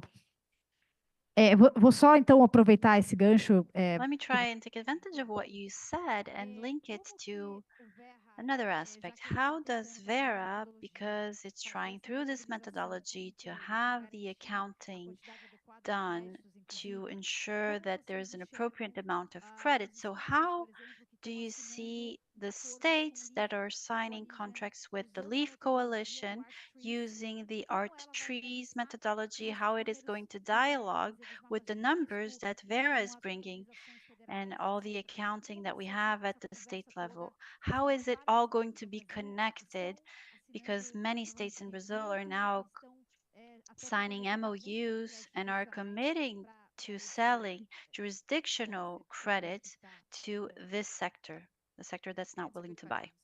One of the key things that we're aiming towards in the long run is having and working with the same data set.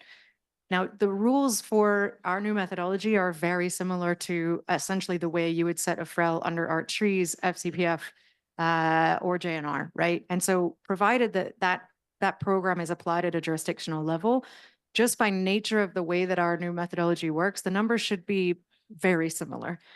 Now, we are trying where we can to use the data that's already available directly, and only if it needs to, if there are any gaps in terms of the rules, particularly in meeting the uncertainty requirements, then add additional data to bring down that uncertainty and be able to use it. When we are finished with the allocation for any jurisdiction, we will also give that data to the government, and the data will be transparent. So our aim is to, over time, really work between these different systems. And I think if it's not possible in this first round, just because of timing issues, then in the next round, we're hopeful to actually even just be using the same data sets. And so, yeah, over time, we're looking for more and more harmonization there. In terms of the project activities, and ensuring that there's no double counting between those systems. ART and FCPF and any jurisdictional program is already committed to deducting anything that is issued to projects within those jurisdictions. So if there's crediting to the state and there's crediting to projects, together that won't add up to more than the total achieved in the jurisdiction. But that is going to rely, and governments obviously have a role to play in terms of helping to set up rules and procedures to ensure that those projects then have legitimacy and that the government is aware of them and knows that they're there and would then need to be deducted, right? So it's really fantastic to hear about some of the evolutions in the recent bill and in the work that the states are doing in terms of clarifying what sort of licenses are required, what kind of registration processes are required, and what kind of benefit sharing, even including back to the government, are required, because that's going to be what's necessary to ensure that activities are well coordinated and are able to be deducted as they need to from jurisdictional numbers without penalizing in any way the state. Obrigada. Vou passar para Ana Carolina. Ana Carolina, você até comentou. Thank you. Let me give the floor to Ana Carolina. Carolina, you've mentioned that VCMI has just launched a claims code, and it set this platinum, gold, bronze, etc. labels. How does this kind of activity or this kind of label help provide more integrity and quality to the market, because it's going to work as an international label? And in that sense, how is it well adapted to the Brazilian reality? Because the Brazilian market is mostly REDD+, forest preservation, therefore avoidance. Do you understand that these labels can be used in the case of these projects, will help in terms of integrity? How can this work in Brazil? It's an important question. When we talk about integrity, we think more about supply. So the projects that are going to be developed, everything that Carla mentioned, consultation to communities, as was said by Mauro as well, land tenure aspects, and we think about demand. So companies want to buy carbon credits, and we want to make it clear to them that this is going to happen in a process where the carbon credit purchase, it has to be additional, a plus on top of what the company is doing. It's not an alternative. So the company is responsible for decarbonizing. It has a certain responsibility because it generated a negative impact, period. So it needs to understand its responsibility. What the seals we have, or the labels rather, we have, carbon integrity labels, are more for companies that have either met their targets or on the right way for scopes 1, 2, and 3. But we're talking about net zero, not zero. So even if they're on the right path to meet net zero, they are still emitting. And these emissions is what we call remainder emissions or remaining emissions. And it is for them that we allow them to purchase carbon credits, and they have to be high quality. So the labels look at the percentage that you're buying carbon credits for. So it's between 10 to 50%, it's silver, 50 to 100, it's gold, and above 100, it's platinum. And above 100, there's an added step that's more conservative. You have to have integrity additionality. And based on all the criticism that you mentioned in your opening remarks and everything that's been discussed for the voluntary carbon market, this is only possible knowing that a lot of the projects do not deliver on what they anticipate they will be able to deliver, which would allow them to buy more than 100%.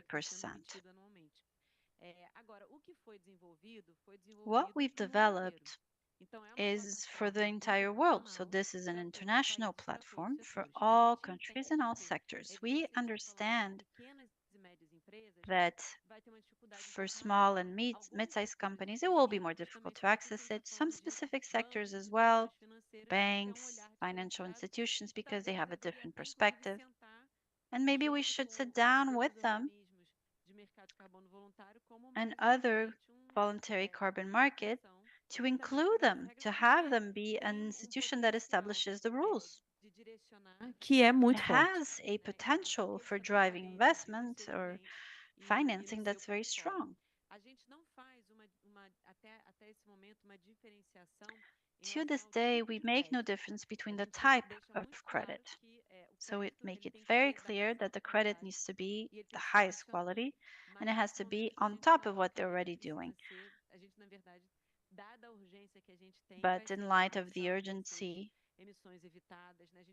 we need to work very hard on reducing emissions, avoiding emissions. All the projects need to advance, and the discussion needs to look at what the incentives are. How can we identify projects that need investment right off the bat before they start, which is the case for conservation projects, before they can generate carbon credits and have companies invest in them from the beginning. So it can't just be a marketing department in a company that says, oh, well, every single year we'll buy different credits so we can tell a beautiful story. No, that's not what we want. In terms of incentives to ensure that the projects are developed, it's very complicated. You need a minimum flow of resources to keep the project going, and you need to know that you'll be able to sell credits later on. So the aspect of demand is one that we need to understand very clearly. Thank you very much for clarification. I have a little bit more time, so one last question for you, Mauro, and one last for Carla. Maybe we'll go to the other two as well, but I'm not sure. Then we'll go to our audience for questions. Mauro, considering the differences between the public projects, jurisdictional projects, how the calculations are going to be made. As you mentioned, we need to have a calculation done at the jurisdictional level, at the state level.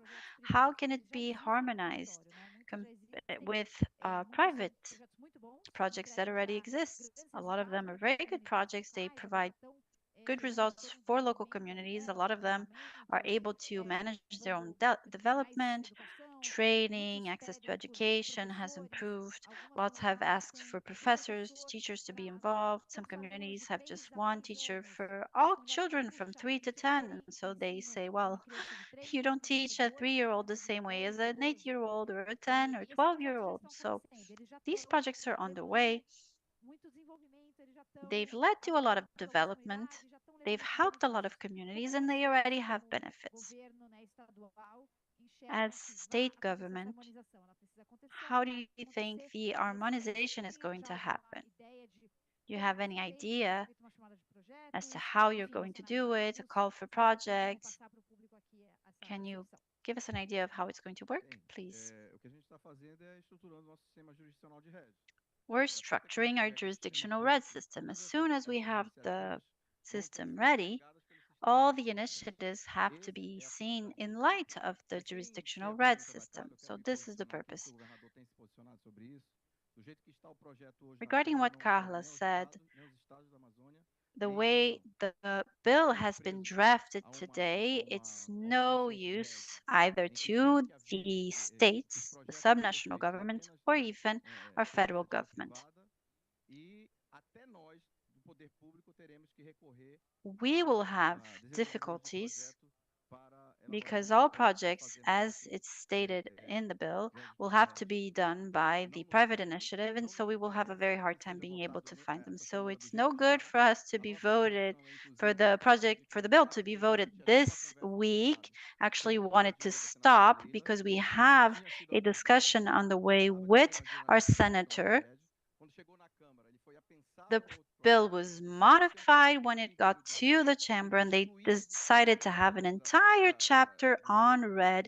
This excluded the role of subnational governments. And the last version we have for this bill today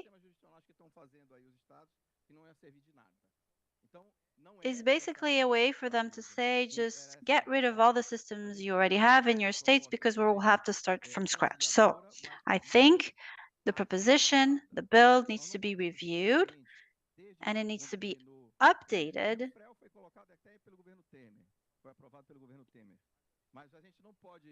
because we cannot have, whether it is for the Amazon Fund or all the rules we have today in our national climate change policy. A lot needs to be updated because a lot has happened over the past few years, one of them being carbon markets and jurisdictional systems.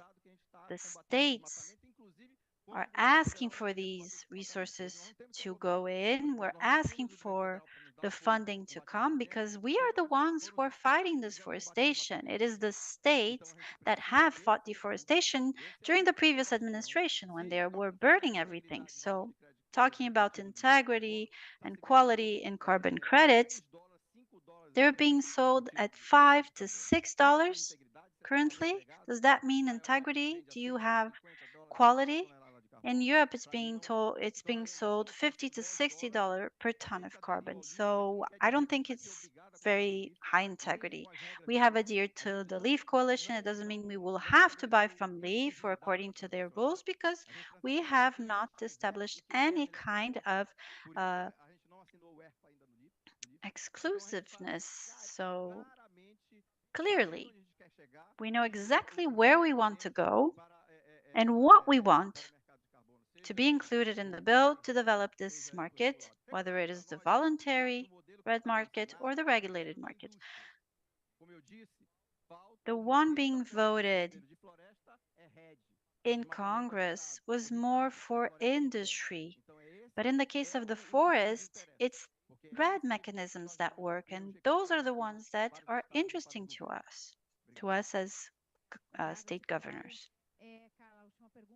Thank you. One last question for you, Carla, and then we'll go to the audience. How does the Alliance see the main challenges we have for REDD+ projects in Brazil? What are the main challenges you've been seeing and all the institutions that are part of your Alliance have identified? Thank you, Jana. I think some things you've mentioned already.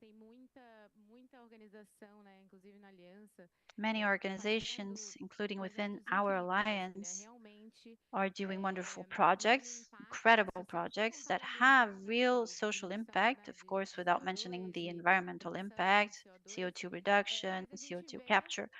But what we've been seeing is what we call cowboys that just go in and try and get a project going any way they can, as Mauro mentioned. They sell at a very low price, and they're not in the least concerned about the impact they're going to have on the communities. They do it any way they can, and that's no good, which is why we're here. How can we have voluntary projects? So the market, of course, is going to continue increasing. It's very much accelerated. How can we make sure we're going to grow, but delivering quality projects, projects that will in fact have a social impact, that will actually preserve the forest, that will actually meet the goals and the targets we want to meet for the entire world. We want to reduce CO2 emissions, otherwise, as a species, we will no longer be here. So the first thing we need to do, and if we just look at bad projects and we focus on the bad projects, then everything else, all the good work that's being done, is undermined. We don't talk about the good projects, the projects that really have an impact. So we need to discuss and communicate about these. More and more, we're trying to have the media on our side to talk about what's being done that's good. If we're able to get there, maybe people will be able to understand that the impact is actually already here. We just need to communicate better about it instead of saying about the very few cases that are undermining the entire market. Okay, we'll go to the audience, 3 questions at a time, and you will have time to answer them. And then if we have time, we do 3 more later. Hi, sorry, I don't speak Portuguese. Olivier from Quantum Commodity Intelligence. I'm a journalist. I have a question for Secretary Mauro. Just a question on whether Para will have a licensing system for public lands similar to what Amazonas is doing. And also curious about the projects under investigation in Para by the public defenders. How many are there? Is it just 4 or are there more?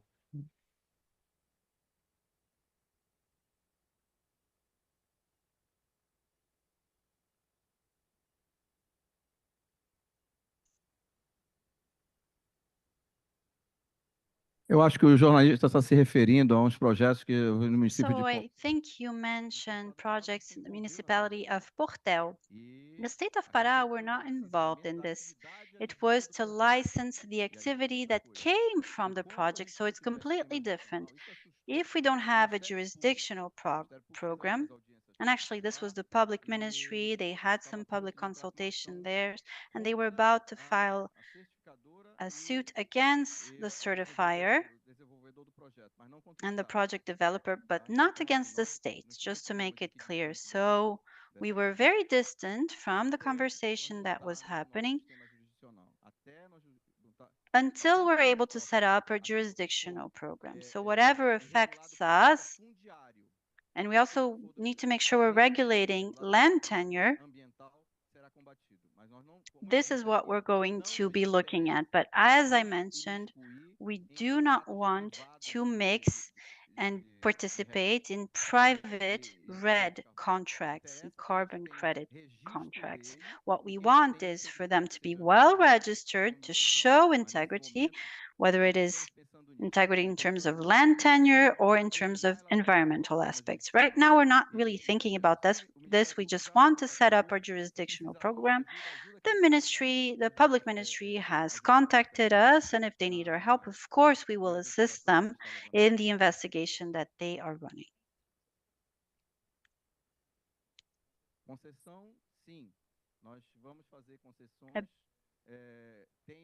Nós criamos uma nova modalidade. We have a new modality called Restoration Unit for Degraded Land. And this was done in an area that was subject to land grabbing, and we are now gonna grant it for restoration, and the one that restores the area will be entitled to credit carbon bonds. That's why at the beginning I said we need to carry out an inventory of non-destinated, non-degraded forest, aiming at restoration and carbon credit. Good afternoon and congratulations on the panel. My name is Manuel Serrão from Fundeu, the Brazilian Fund for Biodiversity. A question for Naomi. How do you see carbon from high integrity forests? In Brazil, we have complex situations in relation to the forests such as Amapá, Pará, the Amazon areas where the forests are not under direct pressure, but under a derived threat.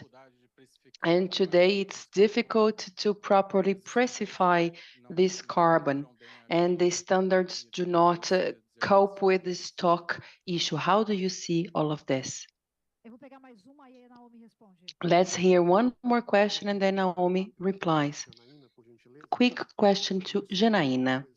Janaína, you mentioned communities that would have some degree of socioeconomic development due to the voluntary carbon market. So if you could please give some specific and concrete examples, and if you also could share some data on how we can better understand these real cases. That's okay. First, Naomi, please go ahead. Thank you for the question. It's a good one. Every area of land is suitable for carbon markets. We have to remember the VCMI side of the story, the buyer side, and what these credits are ultimately being used for, right? So having the additionality and having the threat to the forest is really essential to make sure that we're driving finance that companies are claiming as progress is really delivering additional mitigation on the ground. But But of course, there are many, many other areas at threat and many other areas that communities have protected effectively for decades and since the beginning, who should be rewarded and whose areas absolutely also need to be protected in the long run, which will, see greater and greater threat over time. So one of the other frameworks that Vera is working on is called the Nature Framework. It was just out for public consultation. I think that might have closed now.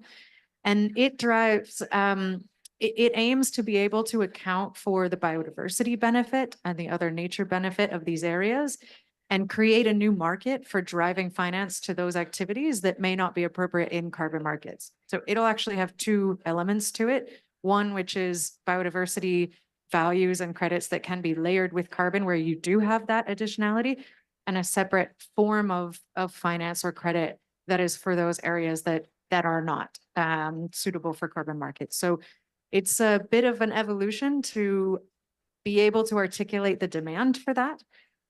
But given the increasing attention on biodiversity globally, as well as carbon, we believe that there's a real opportunity to drive finance to some of those places as well.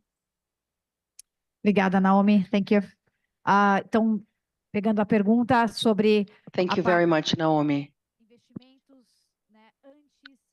Now, when it comes to investment prior to the resources, so you have the community that is operating the protection. How does it happen in place?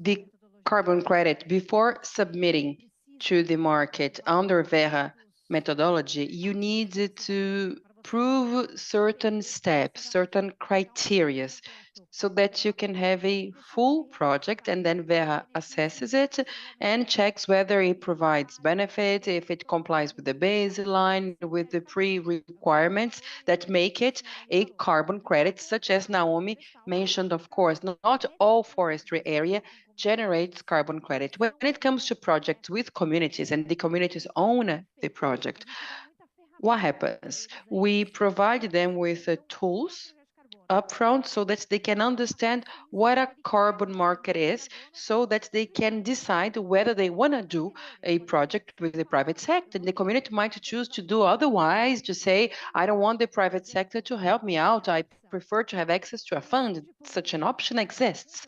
So when the community decides to engage with the private sector, in this case, we're going to equip this community with the necessary tools so they can set up a social team that will carry out a diagnosis of the area. It's not a simple project. It's quite very complex. You run this social assessment with the rate of illiteracy, with access to health rate, child mortality. So in view of all the data that is going to be gathered throughout 6 months with the team on the field, you can use this data line, send this data, and if it is a community, there is a requirement for prior, free, and informed consent, so you have to submit it to public consultation, and if they don't have a system of consultation, they have to develop such a system, and when you follow all the requirements, you need to put everything on paper in a project, and you have a spreadsheet of actions that need to be carried out. And these actions must be prior to the registration of the project, so that you can actually prove that the community is involved, that they own the project. As Mauro mentioned,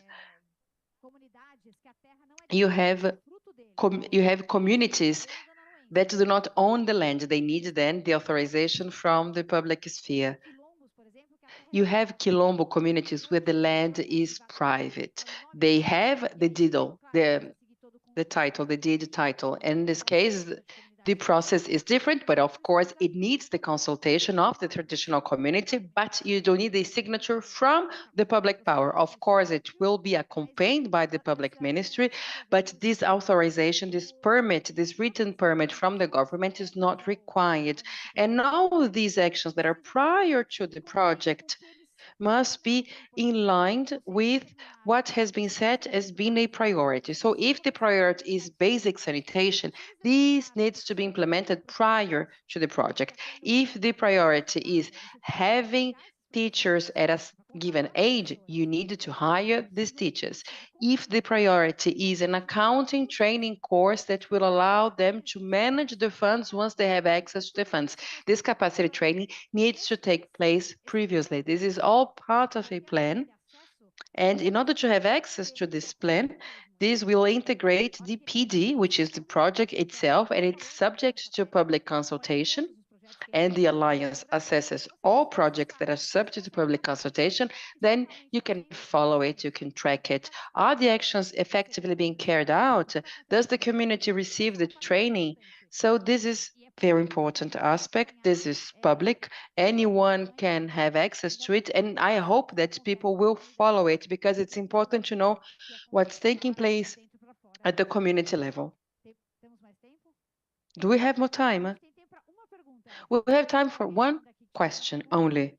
If you have one question, maybe we can reply because we have 2 minutes before ending the session. At the bottom, I think.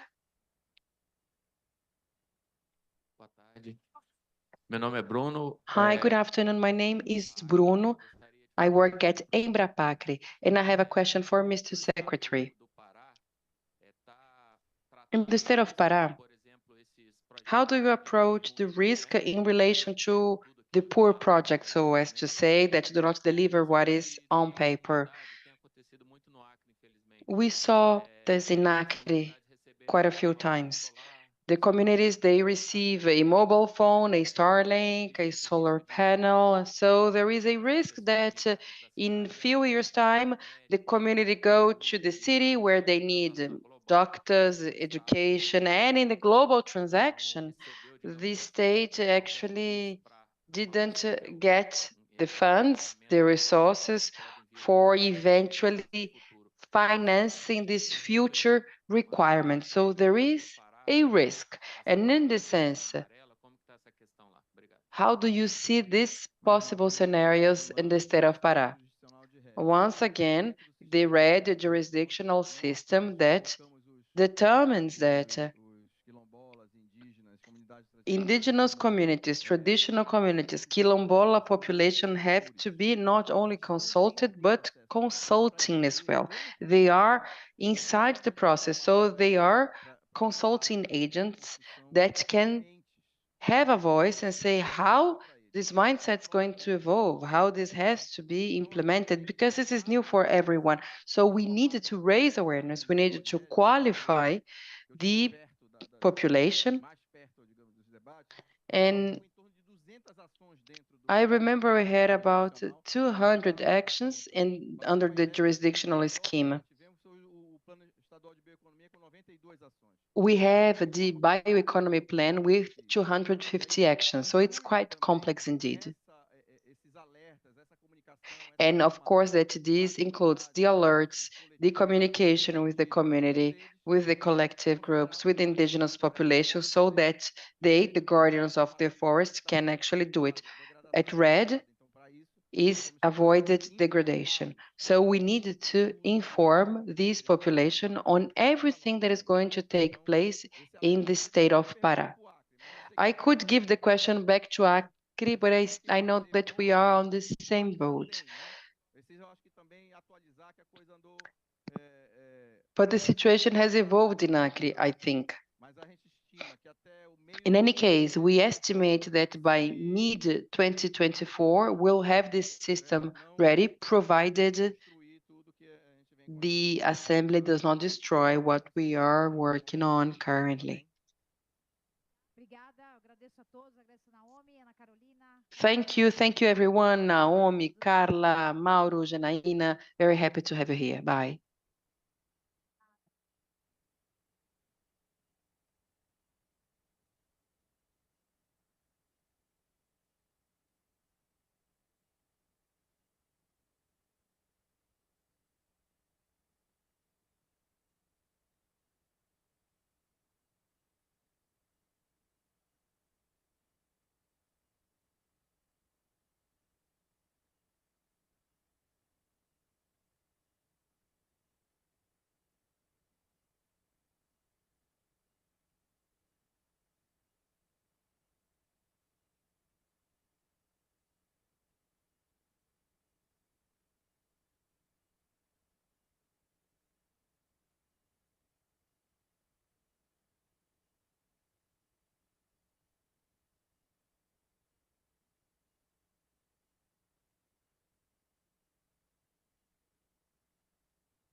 Alô? Alô, alô, boa tarde. Olá, olá. Testando. Hello, good afternoon. I'm testing the sound. 1, 2, 3. I hope you can hear me. Good afternoon, everyone. Oi, boa tarde. Alô, alô? Boa tarde, boa tarde. Alô, alô, boa tarde. Boa tarde a todos. Ou bom dia. Pelo Good menos para quem afternoon, everyone, and good morning to the ones who are following us online. From Brazil, welcome everyone. First of all, I'd like to thank the Brazilian government via Apex Brazil for the invitation and also for the opportunity to be here today. And for the opportunity to discuss the aluminum sector, more specifically the Brazilian aluminum sector, has been gathering forces and contributing to a low carbon economy. Aluminium is strategic when it comes to complying with decarbonization objectives of several segments that are also very important for our daily life. So it is thanks to aluminium that we can have a greater circularity in the packaging sector. This metal allows for lighter vehicles with lower consumption of fuel. It is widely used in civil construction works that are translated into green gains, and also its use in electrical grid allows for transmission lines with lower environmental impact. Nevertheless, this sector also accounts for 2% of global emissions, equivalent to 1.5 billion equivalent CO2. Good news is that the Brazilian aluminum has 3.3% less than other types of aluminum of carbon in its content, and of course that although we have this competitive advantage, there is a long way until we can effectively reach net zero. As part of the process of looking into solutions, includes understanding that there are peculiarities, specificities, and a specific context of the sectors operating in our market. Once we understand these details, we realize there is no single solution to address all challenges in relation to sectorial emissions, because the solutions different from one sector to the other, one site to the other. And the solutions shall be adapted to the specificities of each environment and site, and this includes elements such as the availability of strategic inputs, regulatory framework, technological availability, technological of funding sources so that we can have gains in scales, in addition to the level of skilling of the labor. Aluminium industry has been investing in several fronts in order to encourage sectoral emission reduction and, in parallel, reposition Brazil in the global supply chain.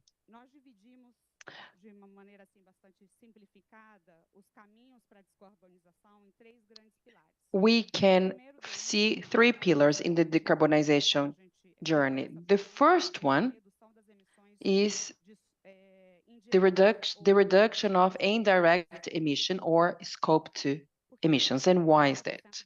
About 60% of emissions in the sector are directly related to emissions coming from acquired energy during the production of primary aluminum that is carbon intensive.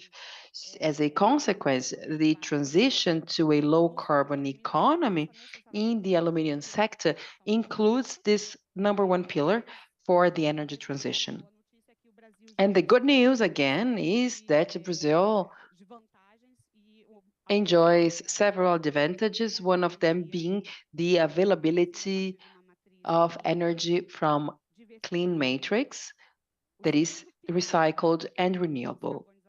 The second pillar of decarbonization is related to the reduction of direct emission, accounting for 35% of the sectorial emissions. In this X, we include emissions coming from consumption of carbon in the processes of primary aluminum production, plus other initiatives that aim at replacing fossil fuels that are used to feed certain production processes that require a lot of heat. The third pillar is connected with the promotion of the circularity of materials, the more efficient use of resources, namely resources that are important for the production chain, such as the use of water. And in this sense, there are initiatives covering the design of final products, therefore having products that last longer, that have greater longevity, and focusing on products that are more recyclable.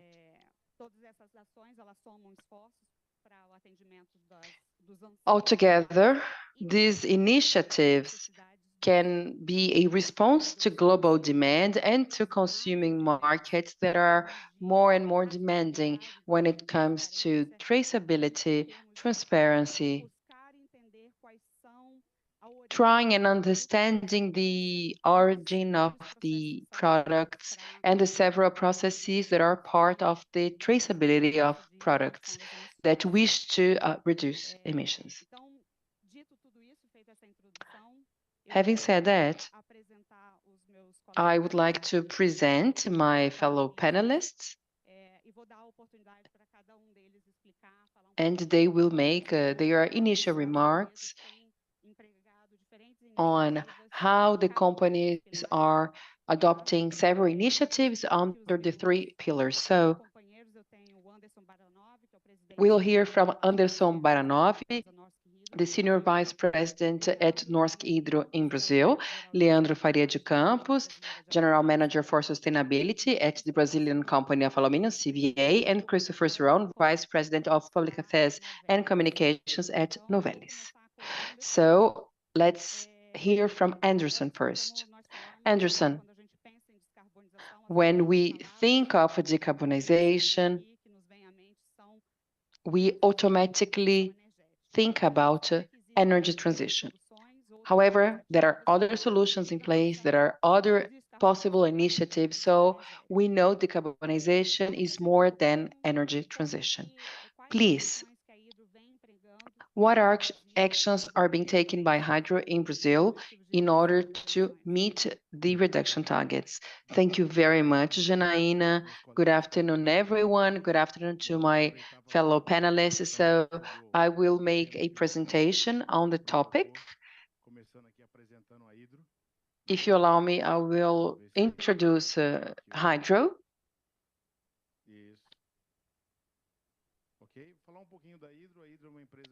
So Hydro has over 110 years of existence. It is a company of Nordic capital. The aluminum process is integrated in the state of Pará. We start with bauxite and 240 kilometers of pipelines that leads to Alunorte, the largest unit in Barcarena.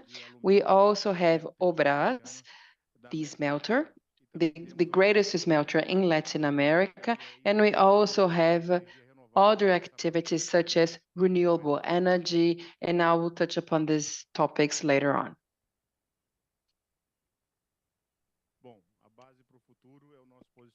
So the basis for the future is our positioning, and there is nothing you can do without profitability, without return. But here you can see some pillars such as climate and environment. So we are very much focused on the protection of biodiversity, the reduction of our footprint, net zero for the company. So our company has been investing strongly in this area. And it's important to say that this is an important competitive advantage, but let's not forget that Hydro is very much people-centered, human rights-centered. It's important to say so. And I believe that this is a modern fashion of doing business in Brazil and worldwide. Here you can see our sustainability drivers, which is our low carbon. We have several internal programs. One of them is Redux. I'm going to show you later on. That showcases our sustainability and profitability aspects, because I believe the connection of both is essential to be able to reinvest in the business and to reinvest in the nature.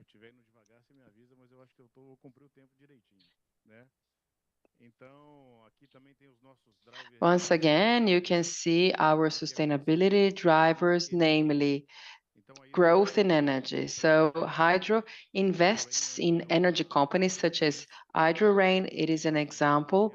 Hydro has the renewables company, but also hydrogen. I'm sorry.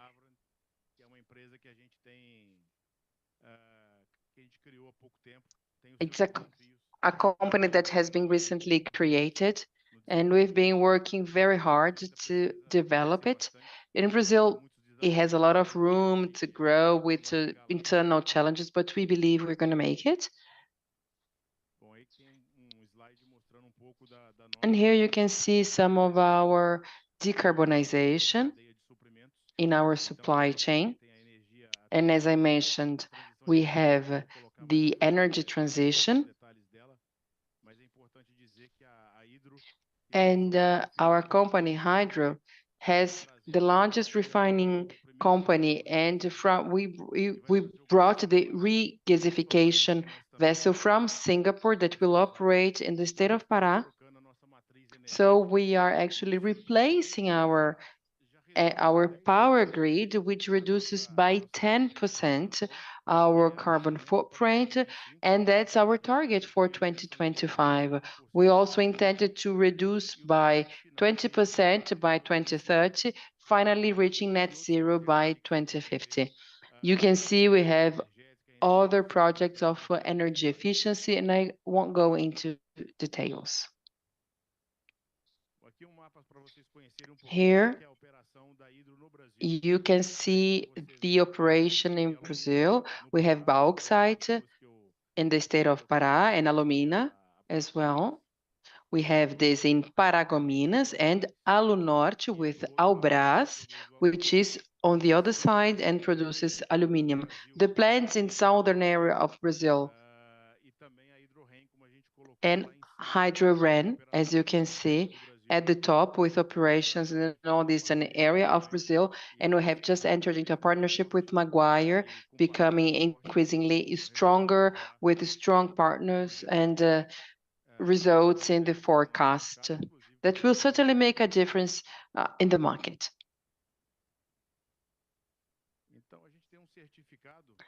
As you can see, we have a certificate which is Reduxa 4.0, 4 kilos of carbon per kilo of aluminum, which is 1.3 in this slide actually, but we have a reference, which is 1/3 less than the global average. As a consequence, our alumina is really low carbon as compared to the rest of the market. And we have the aggressive strategy of reducing to 0.4 in order to reach 0.3 by 2030. It is quite aggressive, but I believe the market expects a green aluminum or, a lower carbon aluminum.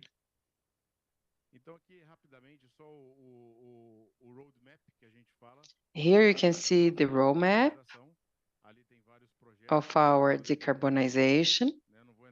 We have several projects in the pipeline, but we have a biomass project, renewable energy, Here you can see by 2030, everything is in the pipeline. We are going to electrify our boilers. So these projects will help hydro attain the target, therefore assuming our responsibility towards the environment. So we named a few projects, such as the fuel switch, which is this vessel that will be imported and will reach Pará and will use a natural gas. And we are also going to electrify our boilers, which reduces CO2 emissions by 30% until 2025. So these are technologies that will allow our operations to be more sustainable.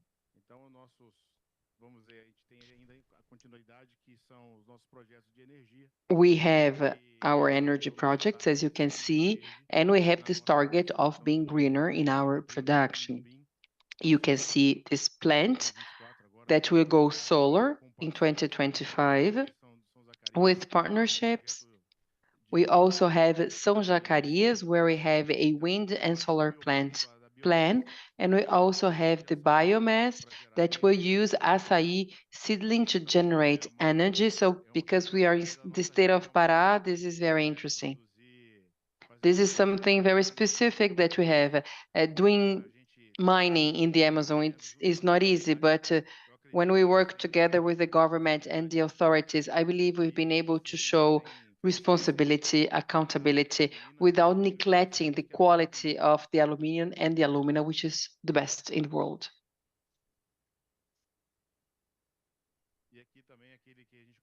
And here, as I mentioned, the Wave Aluminium. It is a new plant, a new investment, where we are gonna treat the waste, therefore regenerating the area. We're gonna give use to this waste, for instance, the iron for the steel production. And the investment amounts to $300 million for the first plant that will create jobs and revenue for the state, as well as wealthiness for the society.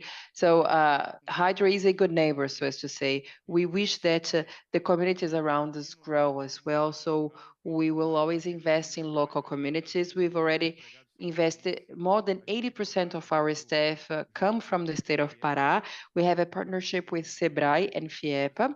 So we use local suppliers. And when we don't have the local supplier, we actually skill the population. We give training courses.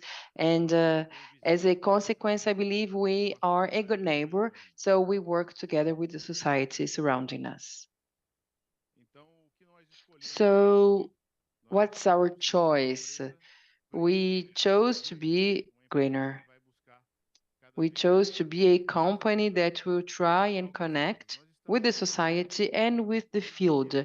We are in the Amazon and the world is paying attention at the Amazon. So we show that we comply with the rules, we respect people, and we try to grow together with the region in a sustainable manner, providing sustainable aluminum in our operations.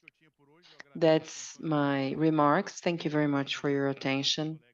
And now let's hear from the others. Thank you.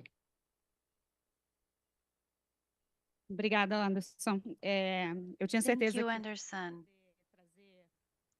I knew that you would be able to give us an example, not only of a success case when it comes to energy transition. We know the sector is still looking for sources of energy that are renewable and investing. Some of these investments, it's worth highlighting as the Switch project, are projects that are going to favor not only supply to ensure energy supply to the industry because it is a strategic input, but it will allow as well to share this input and take it to the region where it's inserted to make sure there is development locally, such as is the case for the biomass usage with acai in the Amazon. Leandro, I will give the floor to you now. CBA also is a Brazilian company that has a production working both with upstream and downstream. And of course, in the same way, it has challenges in terms of decarbonization and the three pillars I mentioned. What are initiatives that CBA has been trying to develop to try and decarbonize itself here in Brazil? What opportunities do you see? Thank you, Janaína. Good afternoon, everyone. It's an honor and a pleasure sharing this panel with such competent colleagues from companies that are very responsible. And I'd like to thank ABAL, the Brazilian Association of Aluminum, for allowing us to show the world what the Brazilian industry is capable of doing in terms of low carbon aluminum production. And thank you to Apex as well for hosting us. As was said by Janaína, my name is Leandro. I'm Sustainability Manager at CBA, the Brazilian Aluminum Company. This is a truly Brazilian company, open capital in Brazil, and it's controlled by the Votorantim Group that has very diverse activities, aluminum being one of them. As Anderson has just mentioned about hydro, CBA is one of the few aluminum industries that's completely verticalized, which means that we go all the way from extraction, where we extract minerals from the state of Minas Gerais and Goiás. We produce our own alumina, then liquid aluminum, and based on primary aluminum, it's transformed into a unique plant that's very well integrated and that's located in the state of São Paulo. We use electric energy from our own 23 hydropower plants and 2 wind parks, which means that basically energy, 100% renewable energy that you can also trace. So CBA is very well integrated to be able to produce low carbon aluminum, and this is basically what I am going to show you in my next slides.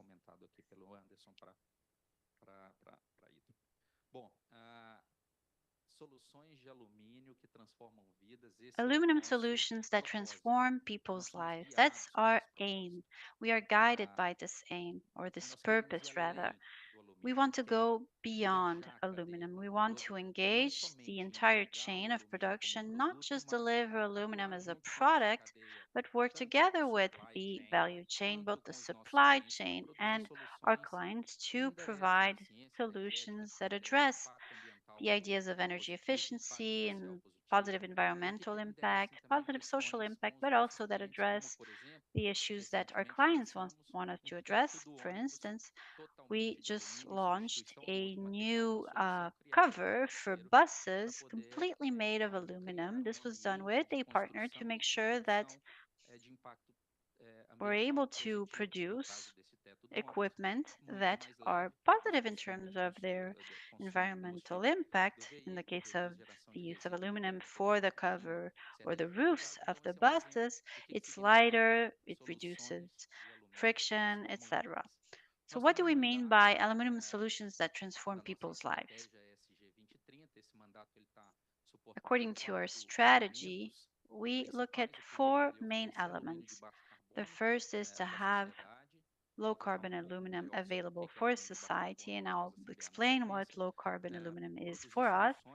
We want to provide solutions with our stakeholders through partnership. I just gave you an example. We want to develop the communities where we operate. We are operating in 4 regions in Brazil, and social development in these regions is part of our work as well and our objective. And finally, we want to positively influence the end-to-end aluminum value chain. We know we have great results in terms of aluminum production, low carbon aluminum that is, but at the same time as we have the product, we have a responsibility of continuing to engage the sector and being a leader for the energy transition that's needed in a responsible way. This is why last year we launched the seal of the new millennium. It's called Alenium, which is a junction of New Millennium aluminum, and it provides very robust information that can be audited and used by all our clients about our emissions and commitments in terms of sustainability in general terms.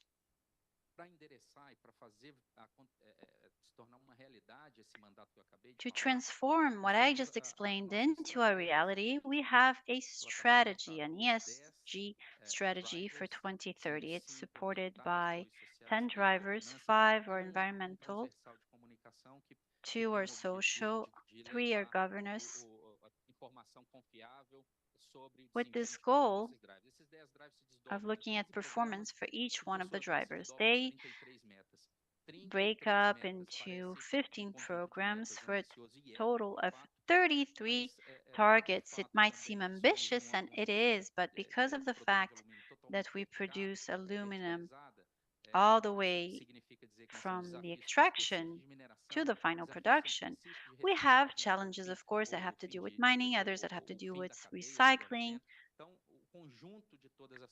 And all of these operations, of course, have complexities in them, which means that it is, in fact, a very ambitious goal, but it's possible for a company to get there.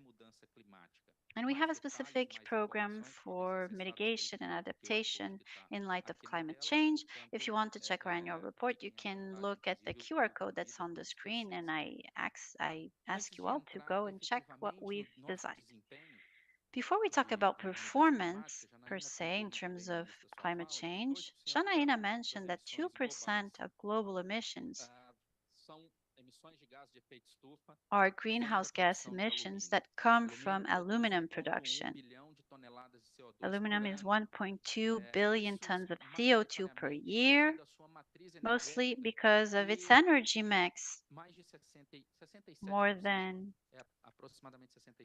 or about 67% is from non-renewable energies, globally speaking. So that's the main reason and the main challenge that the aluminum industry has is the energy transition to be able to produce low carbon aluminum. But for us at CBA, as I mentioned, that challenge is going to find a different path, not looking at energy mix diversification, since we already have 23 hydropower plants and 2 wind power plants, which means 100% of our energy coming from renewable energy to produce our carbon. That's the main reason why we have a very good performance compared to global averages in terms of emissions. Looking just at primary aluminum, it's about 12.8 on average for global, total about 15. This is data from the International Aluminum Institute. So the result globally is 15.04 to 3.48 for us to produce primary aluminum. So more than 4 times lower than the industry average in terms of emissions. And this is because we've invested in our energy mix, but also in other ways to reduce our emissions. And I'll show you which very soon. Relativamente muito Even bom. though we have a relatively good result compared to global averages, more than 4 times lower than global averages, we nonetheless have challenged ourselves with a bold target, which is to reduce by 40% emissions intensity of cast products. So we want to go from 4.02 in 2019 to 2.48 in 2030. And by last year alone, we had been able to reduce from 4.02 to 2.97, which gives us great motivation and energy to continue seeking to produce low carbon aluminum. We've seen commitments of being able to double or triple the amount of energy or renewable energy. And in Brazilian aluminum, you have great possibilities of being able to drive that using aluminum because, of course, aluminum is essential in creating more renewable energy sources because of solar panels, because of the fact that it's included also in wind towers. And here's a way for us to produce carbon that is low, or rather, aluminum that is low carbon. So what did we do? We reviewed our energy mix. We decided to have the retrofitting of our biomass boiler. We made a technology upgrade in our smelters. We looked at recycling, which is essential not only for CBA, but for the entire aluminum industry. And of course, as I mentioned, 100% renewable energy that comes from our own plants. Let me talk about each line. At the refinery in 2022, because we changed our energy mix, we used to have gas and oil-fired boilers, and we replaced them by biomass boilers, and this allowed us to have 0.23 ton of CO2 emitted by ton of oxide produced. So according to CRU, we are the least carbon-intensive refinery in the world. The International Aluminum Institute wants to get close to 0.2 and hopes to get there between 2045 and 2050. So what's expected for the future is already a reality at CBA because we have access to renewable energy, electricity, and because we use biomass in our boilers. This step is very important. It's about 20% of emissions that come from primary aluminum production. It's the second step, smelting. It accounts, or actually the first accounted for that. And now this one, smelting, accounts for 70% of all emissions. And in the case of smelters, CBA is also very well placed, 3.03 tons of CO2 emitted by ton of aluminum produced. That's the average I mentioned in the beginning. For the world, it's 12.8, 4 times higher than for us. And this is due to our energy mix and to the fact that we've invested in upgrading the furnace or the smelters to upgrade them and make the process more effective, more efficient, with less energy being consumed and less input in general being consumed. The third line I mentioned is recycling. We've been investing in recycling a lot. We have increased our plant Metalex, the graph you see on the left. We have increased its capacity to 90 tons per year. And we have a line to recycle scrap, and it's state-of-the-art in terms of aluminum recycling in the world. We want to increase it by 65%, from 65% to up to 80%, and even 95% later. So for the other plant that you see on the right, Alex, recycled content is already 91% with carbon intensity of 0.4, which is wonderful, spectacular figure in terms of emission reduction for primary carbon, in this case, secondary carbon. Energy efficiency.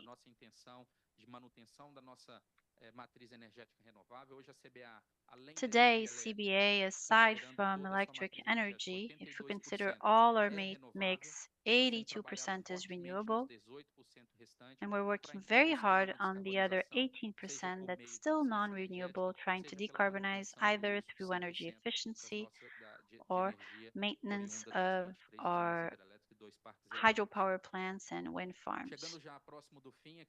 Now, I'm almost concluding my presentation. I've talked about reduction in emissions, reduction in intensity in emissions, and we also have the perspective of being carbon neutral. We've done half of the work already, so the first rectangle looks at all the biomass, boilers, the use of scrap, everything. I've updated it, so it's planned mitigation, what we've already done. We've already started working as well on forest conservation, restoration of these areas with specific projects in areas that CBA owns and that it seeks to protect, as well as reforestation in the mining areas where we're active, so that we can generate our own carbon credits and use them in the future to offset part of our production. Of course, we're halfway there. The other half is potential studies, which is why it's so important to have partnerships, as we've mentioned here at COP. And we hope that over the next few years, technology will be there to make these possible, and that these technologies will be able to be used by all to be able to reduce our carbon emission. Finally, our governance structure. This is the structure we have chosen, and it is in this governance forum that we decide where we want to be.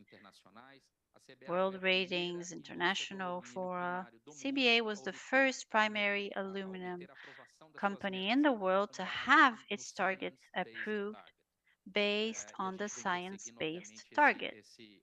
And of course, this is an ambition that we are sticking to and following consistently to deliver low aluminum carbon to the world. We're also the only company in the world that has the grade A result in CDP for climate. It's a very important rating. We are on the A list, and we're very proud of it, which gives us even more energy to continue producing low carbon aluminum. Basically, that's what I had to say. Thank you very much for your attention. Obrigada, Leandro. Eu vou aproveitar o seu gancho. Obviamente que sua apresentação falou também. Thank you. So you touched upon the importance of the energy transition, the changes in the use of fossil fuels under high temperatures, and the work towards preservation and conservation of biodiversity and value generation to communities. You have also touched upon the third pillar, and this leads me to a question I have for Chris, which is the importance of circularity. In a context in which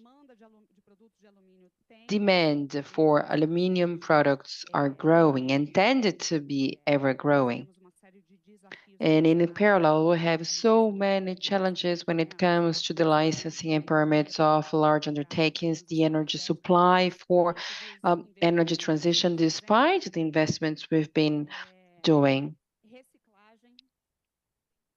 What about the recycling? It has been an important source of materials.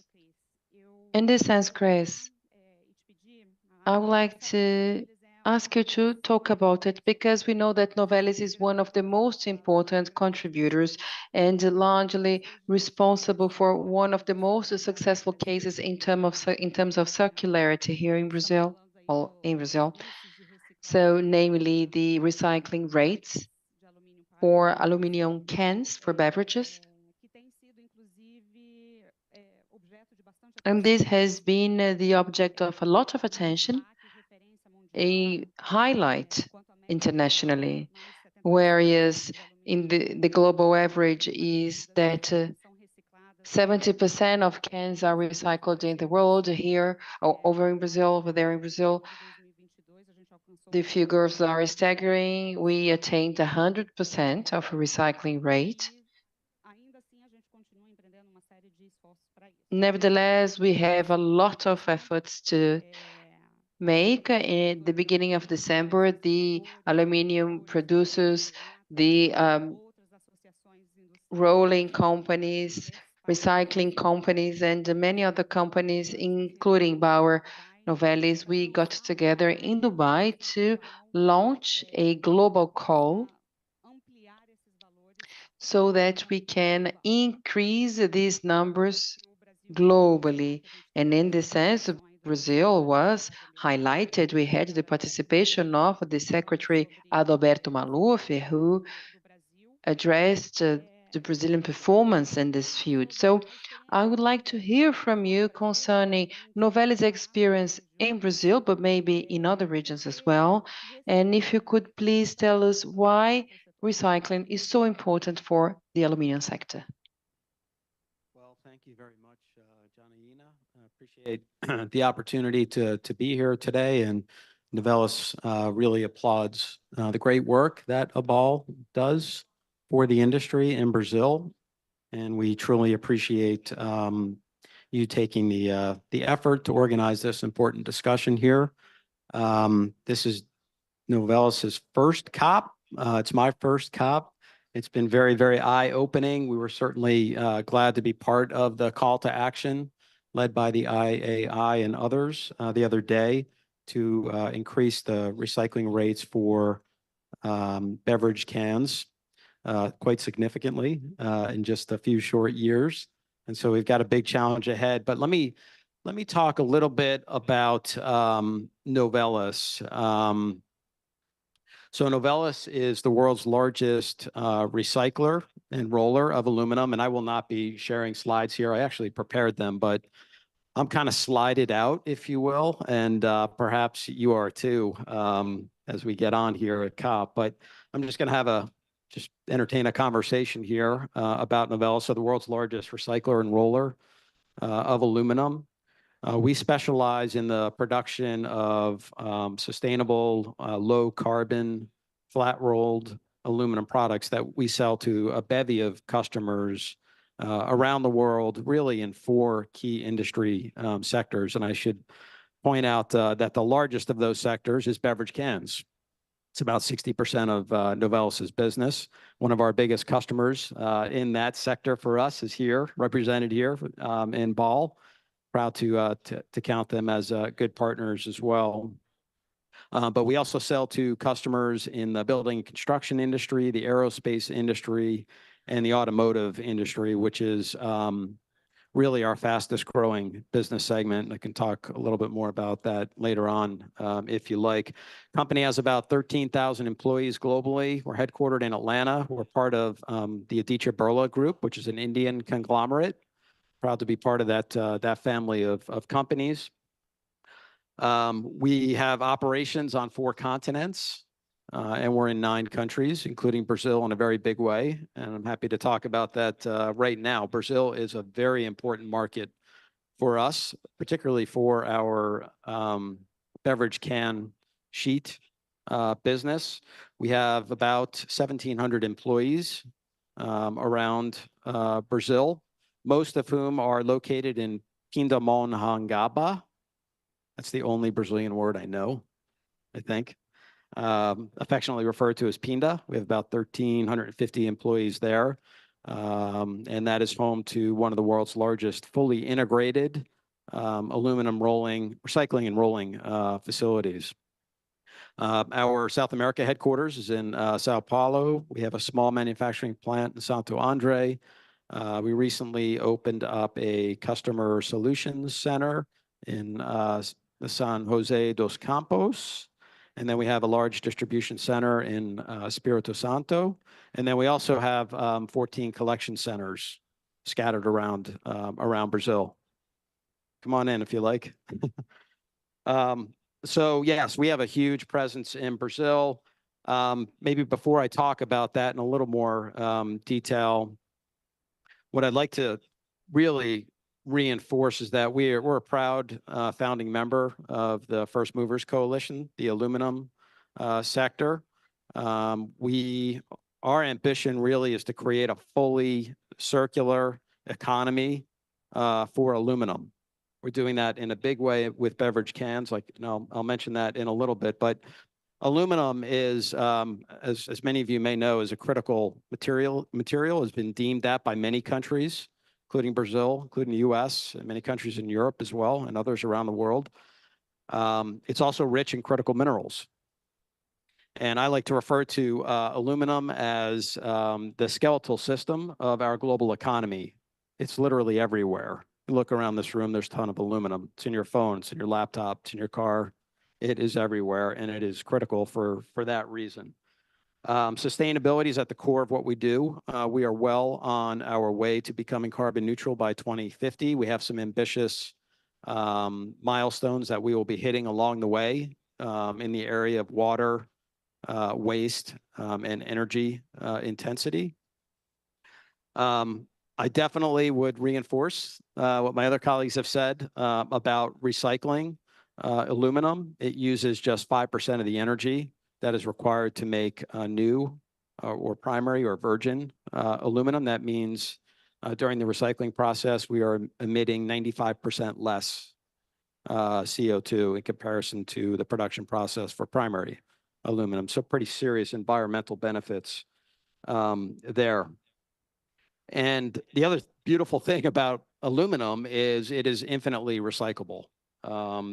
It can be used over and over and over and over again with no degradation of the quality of the material. So therefore, it makes no sense for aluminum of any sort to ever see a landfill. And unfortunately, that still happens too much in many countries around the globe, including my country, the US. And so back to, well, before I talk about Brazil and the recent achievement of 100% recycling rates for beverage cans, I want to just kind of give you a sense of our recycling prowess as a company. So Novelis every year recycles about 2.3 million tons of all sorts of aluminum, not just beverage cans. But with respect to beverage cans and used beverage cans in particular, we recycle about 83 billion used beverage cans every year. And if you were to stack those cans end to end, you could go around the earth 255 times. And so it's a lot of cans. And that material, that 2.3 million tons of aluminum that we recycle every year, that is the equivalent of I did this math earlier, believe it or not, 4 Burj Khalifa towers, or maybe 6 Empire State Buildings. So it is a lot of aluminum that we are proud to be recycling and keeping out of landfills around the globe. So in Brazil, yes, 100% recycle rate for beverage cans, first time ever. The only country in the world to ever achieve that. I mean, that is an absolutely incredible achievement. Congratulations to Brazil and many on the stage who are involved in that. We at Novelis are involved in it in a very, very big way with the hard work and support of our nearly 1,400 employees at our Pinda plant. And so last year, Brazil recycled 32 billion beverage cans. Novelis alone recycled 2/3 of those. So that's about 21 billion cans that we recycled, all in Pinda. And so it's an incredible accomplishment for us. It's more importantly an incredible accomplishment for Brazil. Brazil is setting the example for all other countries when it comes to recycling beverage cans. I'd be remiss if I did not point out that there are other significant actors who make that incredible recycling rate possible. The most important of which would be the catadores, the scrap pickers, and the waste collectives. They work incredibly hard to collect all sorts of scrap, especially beverage cans, and to make sure that they get recycled by companies like Novelis. We are absolutely thrilled to be able to work with the waste collectives and the scrap pickers themselves. We support them in many ways, which I'd be happy to talk about later if you like. But that's a very important relationship for us in Brazil. And so maybe with that, I'll stop so we can maybe get to some questions. But hopefully that just gives you a sense as to our commitment as a company to recycle aluminum and beverage cans in particular.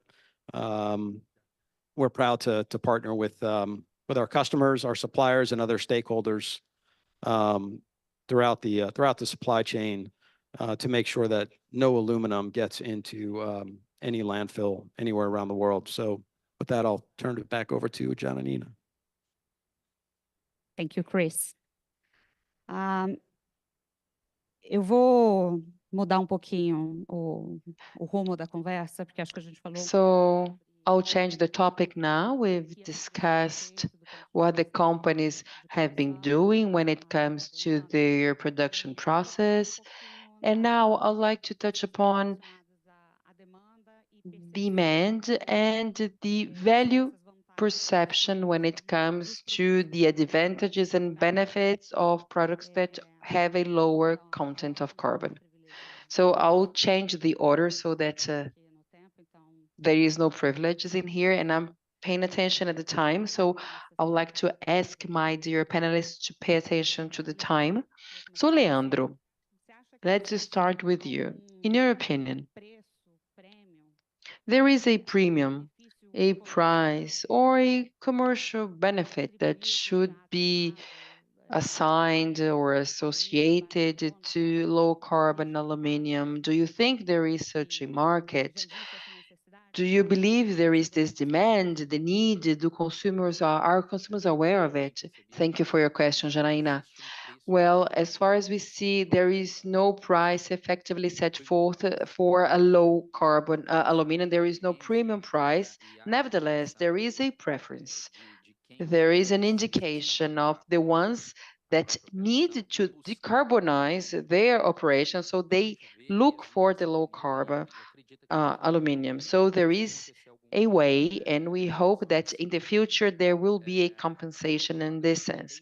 On the other hand, we also see movements such as the First Movers Coalition, a movement from the World Economic Forum, including countries such as the United States, who lead this initiative. And the idea is to increase demand for a low carbon products, and aluminum is part of the list. And the idea is to create this demand, actually. And actually a virtuous cycle that will enable revenue, a stream of revenues that will fund the technologies that need to be developed for the decarbonization. So there is no price now, but there is a clear way forward, and it will happen in this sense over the next years. Perfect. Chris, just wait. Actually, I know that we have some representatives of the aluminum chain in here, and this demand is more perceived for the ones who supply directly to consumers. But before you reply my question, I'd like to hear from Anderson. Anderson, when it comes to hydro, do you also see a demand from consumers? How is hydro dealing with this issue in the company's strategy? Is this a value, or it is part of the vision and strategy? How do you see the demand? I agree with Leandro. I see more than a demand, I see a requirement. I think price and the premium price is a matter of time. The aluminum industry needs to follow this trend, otherwise it will be outside the market. I see customers that are visiting our companies such as Mercedes and Hydro opens the doors for this type of visit because there is a huge need, and it starts in Europe, I think, because there is a requirement in the European market for the vehicles, and also there is the post-consumption, which is the recycling, and this is something that has been certified already. We have the label. So I think it's a matter of time. Here in Brazil, when you have aluminum coming from the Amazon, which is this green aluminum, the low carbon aluminum, I think that this is unbeatable. Chris, now, turning to you. We know that Novelis serves consumers that are highly demanding, that are conscious about the importance of this issue. Maybe, and probably you've been one of the first companies to see the importance of investing in recycling and ensuring the traceability of the production chain. But there are other market frontiers in which Novelis is trying to reproduce this successful case of having a greater content of recycled material. I mean, more than the aluminum can market. Are you operating with recycling in other sectors as well? Yeah, definitely. Very excited about aerospace, especially as the plane makers try to make their planes lighter so that they can fly longer distances, have better fuel economy, especially as sustainable aviation fuel comes online. That's going to require lighter planes that can go longer distances. So we see a lot of potential there. The fastest growing segment of our business is autos. That probably should not come as a surprise given the electric vehicle phenomenon. The OEMs, the makers of electric vehicles, really love our recycled material. It's low carbon, it's sustainable, it's light, it's adaptive. There's plenty of data to show that it is as safe as steel.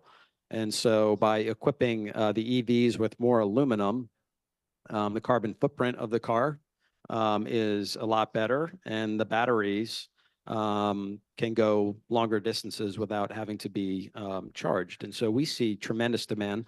Novelis is the exclusive supplier of recycled aluminum to Ford for its F-150 models, especially the F-150 Lightning. But we have similar strong partnerships, supply partnerships with other makers as well, including Tesla, GM, Volkswagen, Volvo, JLR, and the like. And so we see a lot of demand in the auto space, in large part because of the growth of electric vehicles. And I would just double down and say the growth in the beverage packaging industry is incredibly strong too. I know Ramon probably has the statistic, but I think for all new beverages that are introduced on the market every year, I think it's 60 or 70% are can because of the sustainability advantages of can vis-a-vis bottles and plastic and the like. And so we expect the demand for aluminum beverage cans to skyrocket. I think the number globally, looking out over the next probably 6-7 years, it's 480 billion cans to maybe 620 billion cans globally that will be in the market. And so it's going to be our effort, working with many others, to make sure that all those cans that are consumed globally get recycled. Ótimo.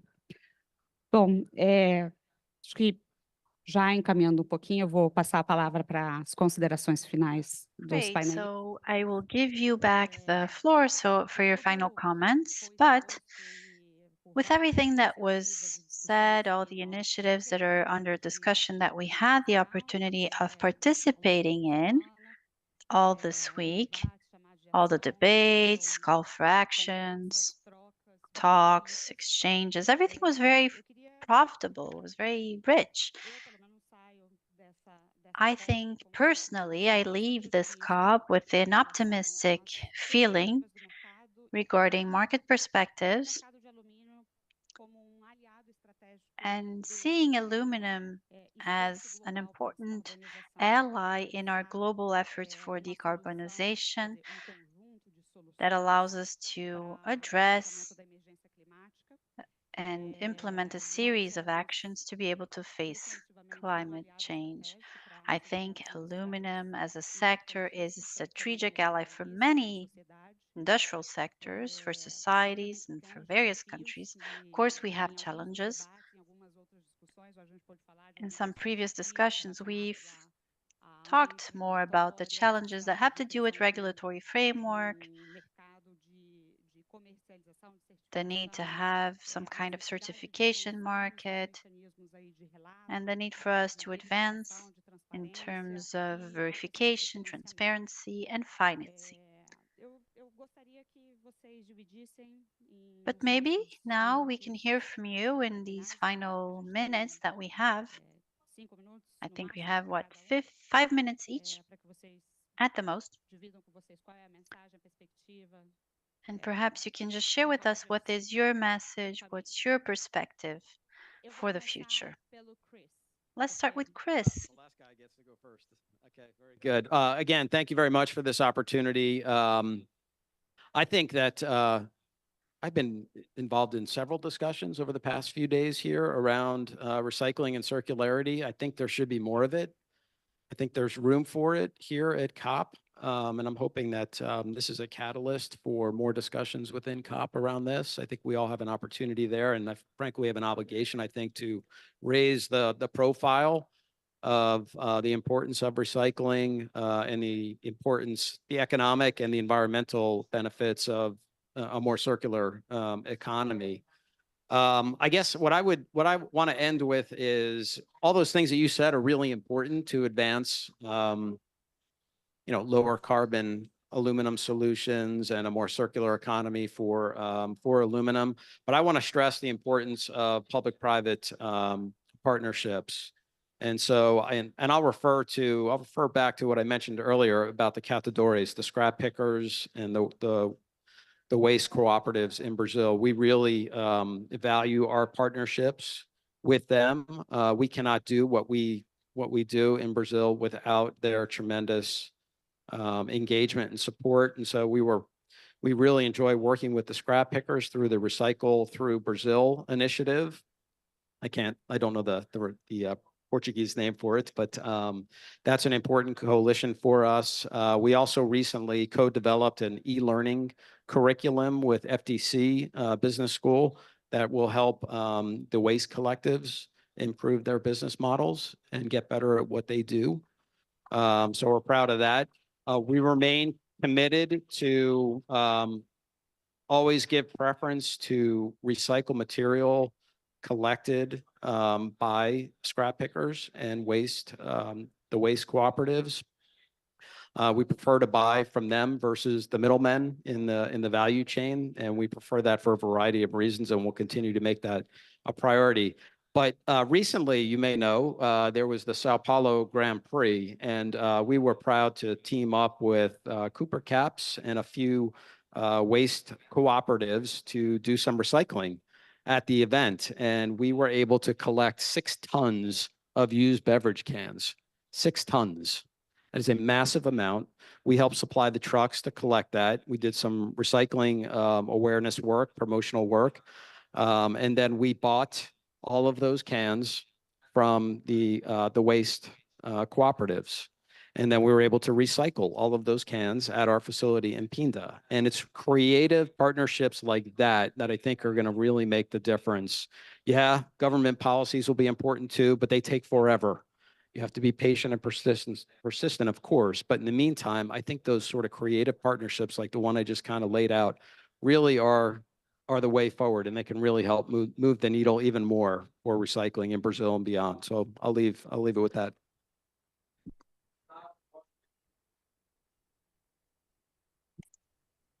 Obrigada, Chris. Leandro. Thank you, Chris. Leandro, final comments. I think the aluminum industry, especially the Brazilian aluminum industry, has made huge efforts to be able to produce low carbon aluminum, and we have to continue down that path. This is basic. Of course, market is cyclical, there are ups and downs. However, we need to continue along this line to strive and meet the goals and reach the goals that we've established. So this is the basic aspect. Beyond that, as was just mentioned, the idea of partnership, and it was very interesting, your example, we need to work in a more collaborative way. We need to stop looking at specific cases, companies that have done one thing or another and yet have sectorial level partnerships. So we produce primary aluminum and transformed aluminum. We should think about partnerships, and I've mentioned one, the one for the roof of the bus. We need to think beyond aluminum and primary aluminum. What's the final product that I want to develop? So how can I work with partners? This, of course, has to do with collaboration, has to do with making technologies more democratic so that the sector as a whole can decarbonize more broadly for a challenge such as climate change, which is so complex. It doesn't involve just one region, one sector. It involves countries and the entire world needs to cooperate. In order to be able to reduce emissions for CBA, yes, but also help our suppliers reduce their emissions, help our clients reduce their emissions.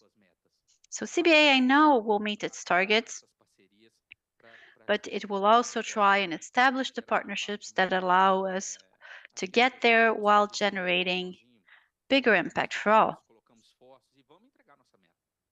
I always say we have lots of effort, lots of resources that are there to back up our targets to get us there, but we need to be able to get there together with our partners. So what this COP has taught me is that spirit of collaboration, but in practical terms, beyond just the philosophical idea of collaboration. Excelente, Leandro. Cooperação ao longo de toda a cadeia.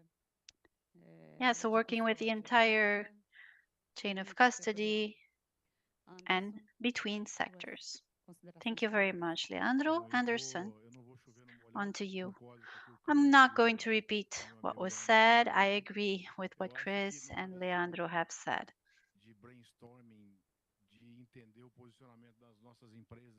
If we try to understand the position of our companies, then COP is very useful because we're able to see that we're on the right path.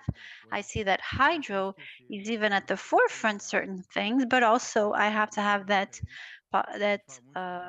learning view. I see a lot of diversity in what we're doing. We have to learn from each other.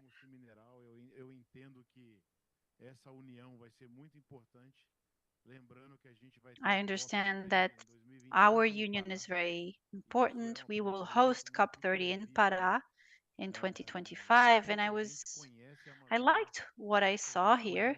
I know that not many people know the Amazon, know what things are really like in Brazil. It's very easy to talk, but it's very difficult to get things done. And I think COP is going to bring us and bring everyone else that perspective. So we'll be able to show how different we are in Brazil, but also in the aluminum industry in Brazil, the challenges we have, and how important it is to develop low carbon aluminum within the Amazon region.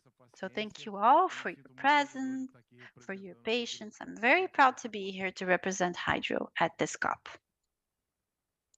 Bom, eu queria já encaminhar aqui para uma conclusão, agradecendo primeiramente.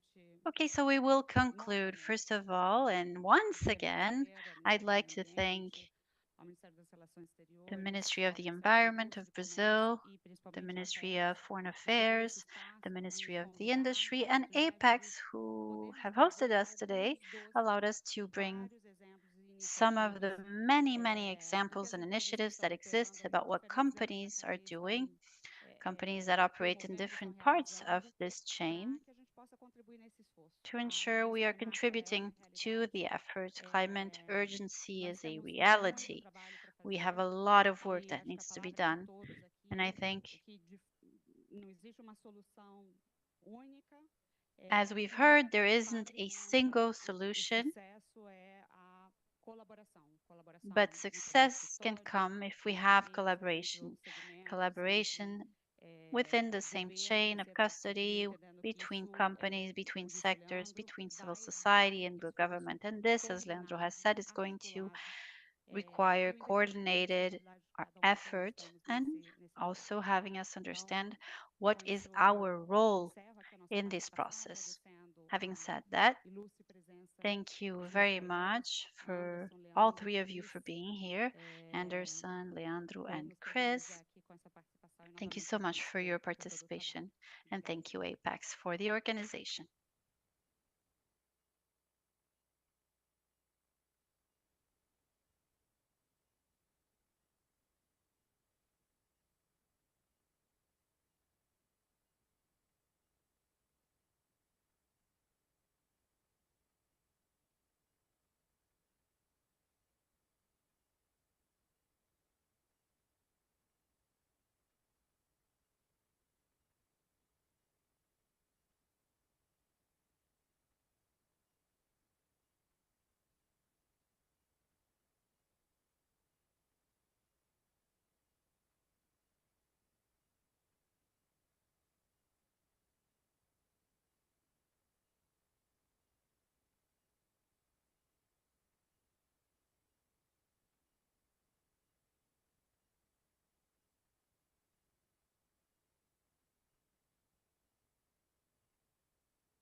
Muito boa tarde, senhoras e senhores.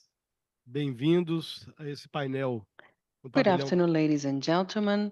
Welcome to this panel that will address strategies and opportunities in the extractive sector and in the energy sector for decarbonization and energy transition in Brazil.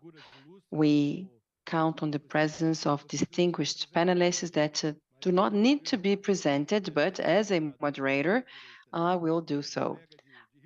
To my right, my colleague from Rio Branco. We went to diplomacy school together. My very dear friend and former colleague,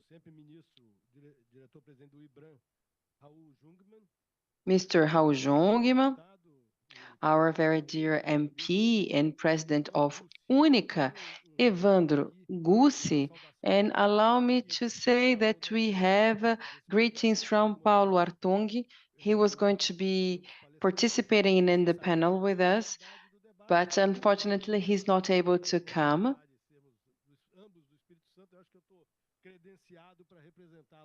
But maybe I can represent our state of Espírito Santo. My name is José Carlos da Fonseca Jr., a former diplomat. When I was 19, together with Paulo, we were chairing the Association of Trees, and I was also executive president of Empapel, the Brazilian Association of Paper-Based Packagings, that used to have the acronym ABPO. So my role today is very simple indeed. We have 4 experts, and they have a lot to say about the topic. They have actively and substantially participated in previous COPs and in this COP as well. And we've been attending conferences for many, many years, and we were together at Rio 92. So we were young diplomats working at the conference. I was working at the Ministry of the Economy at the time. So somehow we followed this agenda that was born back in then. And the agenda that reunites us today, it was born in Rio de Janeiro in 1992. The world has changed a lot since then, and in every possible sense, for good and for bad. Some things improved, others worsened, and our country, back in time,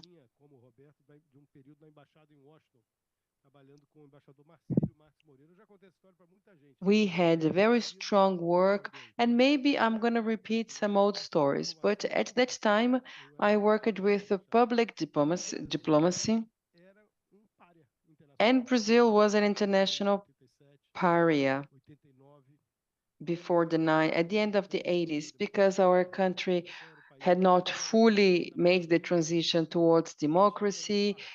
Brazil was destroying the Amazon, lots of inequality.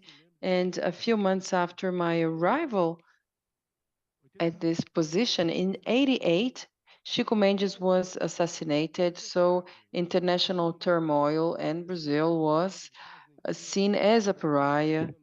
The American Congress threatened adopting sanctions against Brazil.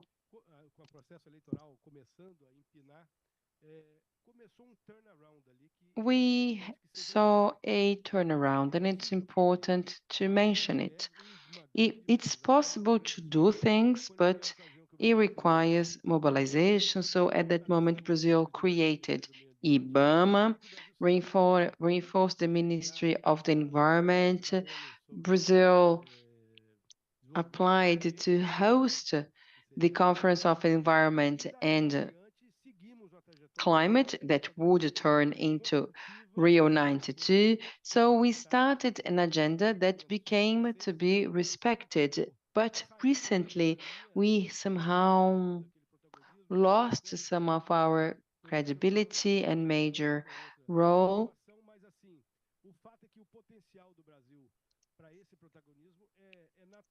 But what I'm trying to say is that we have a potential for playing this key role.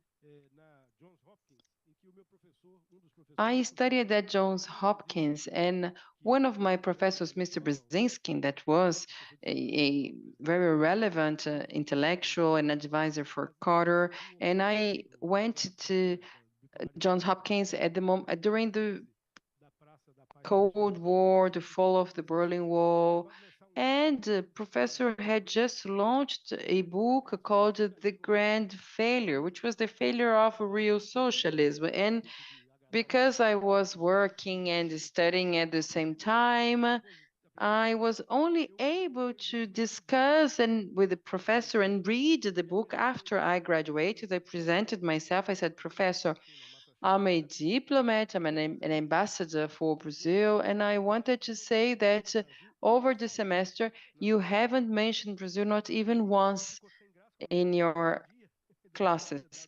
He was surprised with my daring, and he said, well, I'm a big fan of Brazil. I visited Brazil several times. I have friends in Brazil. I see a potential. But this was a course about international power. And we were living the end of a bipolar world, the end of Cold War.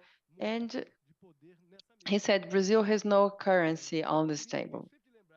So I like to remember this because 31 years later, 32 years later, I'm confident that if I went back to the classroom and Brzezinski was the professor, it would be impossible not to mention Brazil in his course. Because today we have power and leverage when it comes to sustainability, climate, energy transition, and that's the focus of our panel today, where we are going to discuss very important sectors such as mining, sugarcane, biofuel, biogas, and oil. And my sector as well, because my day job is in the cultivated area, the planted forestry sector for panels, pulp production, bioproducts that are beginning to replace non-renewable and non-recyclable products. So our renewable and recyclable products are replacing products that used to be produced with fossil fuel. So we have an important role to play in energy transition.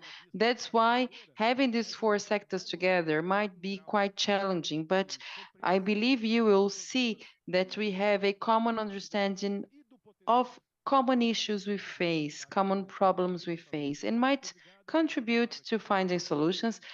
Thank you very much. I would like to give the floor to our very dear friend, Roberto. Thank you very much. Good afternoon, everyone. On behalf of IBP, I'd like to thank Apex and the Ministry of the Environment and Foreign Affairs for the opportunity to open this dialogue, to invite us to talk about our reality in the extractive sector, the energy sector. You know, back that time in Washington, there was another aspect that was also a challenge, which was the declaration of the moratorium. So Brazil faced environmental problems. Brazil was facing difficulties in the economic front, and we were not settling our international debt. So because we know the mindset in US and in other developed countries, we were actually losing the little power we had at that time. And you are absolutely right, because today we have an exchange currency, we have something to put on the table, namely our huge potential. The potential is huge, also because Brazil did its homework. First, when it comes to traditional energy, I represent oil and gas. And this is the success case in Brazil, this sector. Our country exports oil, and in the 70s, Brazil used to consume 90% of the oil we consumed, and today we export oil, so it is a success case, and our oil has a carbon footprint that is below the global average. In a scenario of energy transition, where we still have oil as an important source that's not maybe not used to produce energy, but in the petrochemical industry, there is still an important market for oil, and it won't change. It will phase down over the next decades, but it will continue existing. So Brazil is capable of offering a product that is competitive in terms of price, but also in terms of decarbonization. That's why we're going to survive over the time, thanks to the quality of the product that we can offer. And today, Brazil is also capable of producing a barrel of oil with the emission of 11 kilos of CO2 per barrel, whereas the world average is 25 kilos. And some countries produce oil and emit 70 kilos of CO2 per barrel. So in the segmentation process, the countries that are able to offer more competitive oil in terms of carbon content and carbon emission, these players, these countries will have the operations existing in the long run. So over the next years, $163 billion in investment, creating 425,000 jobs, and it will pay $165 million of taxes at the municipal, state, and federal level, according to our estimates. So the sector will remain important, but aligned in the energy transition agenda and decarbonization plans. So in order to do so, we have technologies that are somehow connected to oil and gas sector and technologies that are sustainable. For instance, the hydrogen. The oil and gas industry knows hydrogen very well because for over 100 years we have been using hydrogen. There is no refinery in the world without at least one hydrogen plant. So the use of hydrogen, the storage of hydrogen, and the transportation of hydrogen is a science that we master very well in our industry. You know, when we mention the hydrogen, people think about the generation, the green hydrogen, the blue hydrogen, but people oftentimes forget that when you have hydrogen in a tank, you need this hydrogen to be efficient because it is an unstable product, difficult to handle. So we have an important expertise, and we can offer this expertise for the energy transition agenda. The second aspect, or the second technology, is the offshore wind power. Brazil has huge potential. According to studies published by IBAMA, we have 700 gigawatts for the potential to generate offshore wind power, which means having a platform with an air generator that will generate power with the movement of air. As of the 70s, our sector is producing oil offshore. So we have more than 60 years of experiences in terms of waves, biodiversity, wind shifts, rainfall rates. It is all part of the daily activities of an offshore platform, and we might contribute with our expertise. So there is a bill circulating in the Congress. It's quite advanced and is about to be passed on. It proposes a regulation for the offshore wind power. And what I see in our company is that they are very much interested in doing the transition with this expertise. And the third aspect I like to touch upon is the geothermal technology that is widely discussed in Brazil, in Norway, in Canada, and this refers to the drilling of a well, and instead of finding oil, you find hot water. This type of well used to be considered a failure in the past, as hydrocarbon were not found in there, but today it is a very interesting source for heat exchange and for energy generation in a sustainable manner, zero emissions, because you bring the heat water to the surface and you re-inject water at lower temperatures, and by doing so, you can generate energy and other advantages. So this technology is widely mastered by oil and gas sector because drilling wells is our specialty, our expertise. So as you can see, Jose Carlos, there are synergies and possibilities that we have to explore. That's why we are present here at the COP. We are on the panel. Thank you. Thank you, Roberto. Excellent presentation.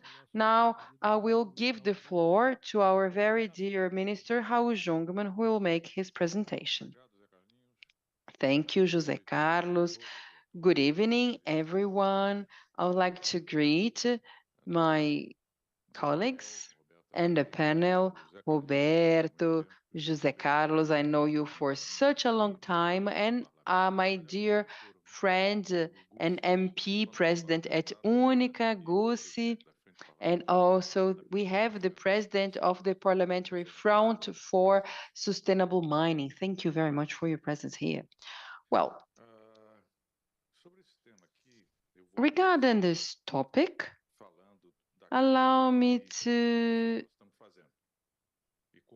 talk about what we are doing and how we are doing.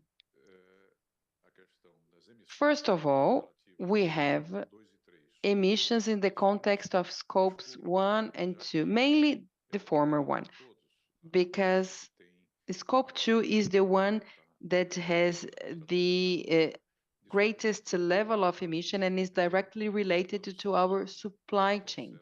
In this sense, we are undertaking a process to assess our carbon footprint in the sector, and we are also doing an inventory of our greenhouse gas emissions. In parallel, we are also determining our targets for the next years, what we are going to do. And this is all made public. We are concerned with adaptation costs because it seems that we will not be able to get temperatures to stay under 1.5 degrees, at least not in the time that it was allotted to us. And so we think that climate governance is not following the process we've started implementing. We are seeing extreme events, and this is going to generate an even higher cost in terms of adaptation for us all. And also, Jose Carlos, if we have to review our targets, go from 1.5 degrees to 1.8 or 2, and of course we do not want that to happen, but this has become a consensus, we will have to change our entire plan, our investment plan. And in the previous panel, we saw that companies are investing a lot in what they call a premium product. Premium product because it's a clean chain.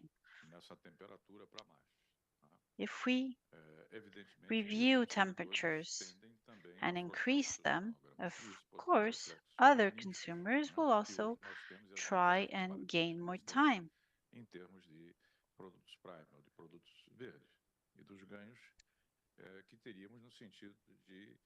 And this impacts the gains we would have by providing premium products and therefore our income. So this is a concern. And finally, we have what we call critical minerals. You cannot talk about a low carbon transition without certain minerals such as lithium, niobium, copper, as many others. And Brazil has a huge potential in that sense. According to the International Energy Agency, the critical minerals market would be by 32 something like 1,200,000,000,000 reais. So having these is making sure you're able to have a market in the future, but in order to get there, we need a national policy to develop and find these critical minerals, which we so far have not been able to do. So what are our initiatives? First, we organize a climate resilience guide that looks at sustainability, and we've done capacity building and training with our affiliates. As I mentioned, we currently have our third mineral sector greenhouse gas inventory, and also we have a decarbonization project in a partnership with the United Kingdom. Through this project, we establish targets and give lots of transparency to every single one of our targets so everyone can understand what we're committed to. We also have an initiative about ESG in mining. This includes lots of different committees that look at bioeconomy, water, etc. Every quarter, we present our results. So we have specific targets in terms of ESG we need to meet, and we provide a public presentation about where we are every 3 months. And finally, this year and next year, we hosted and will host a conference about Amazon and new economies, looking at solutions for the Amazon region. This conference wasn't for business purposes. We weren't thinking about the possibilities or the potential that there is to develop the sector there.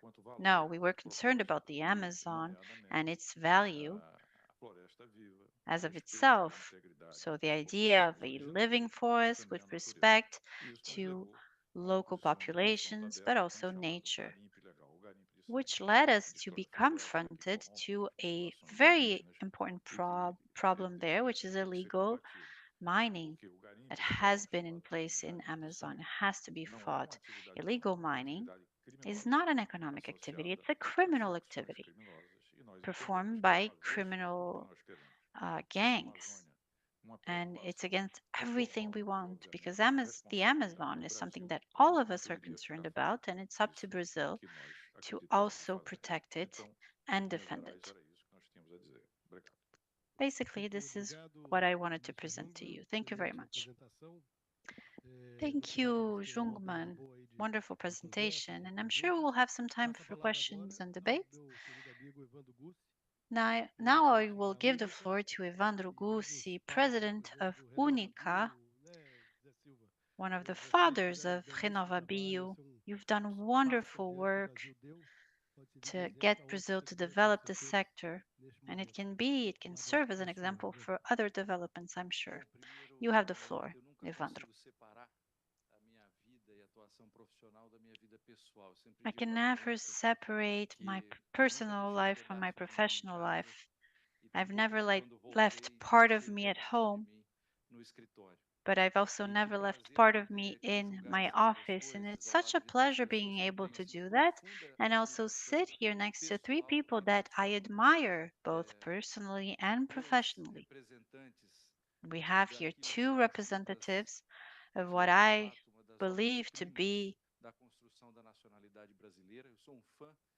one of the greatest things that Brazil has been able to build. I admire a lot our country.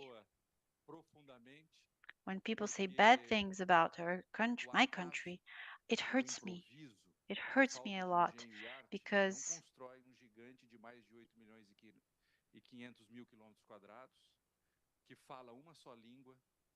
having a land of more than 850,000 square kilometers, everyone speaking the same language, and wherever you are, wherever you may be, you speak the same language, You can meet whether you are from one religion or the other, from one race or the other, and being Jewish, Arab is something that we can understand, but because we are, very big soccer fans, then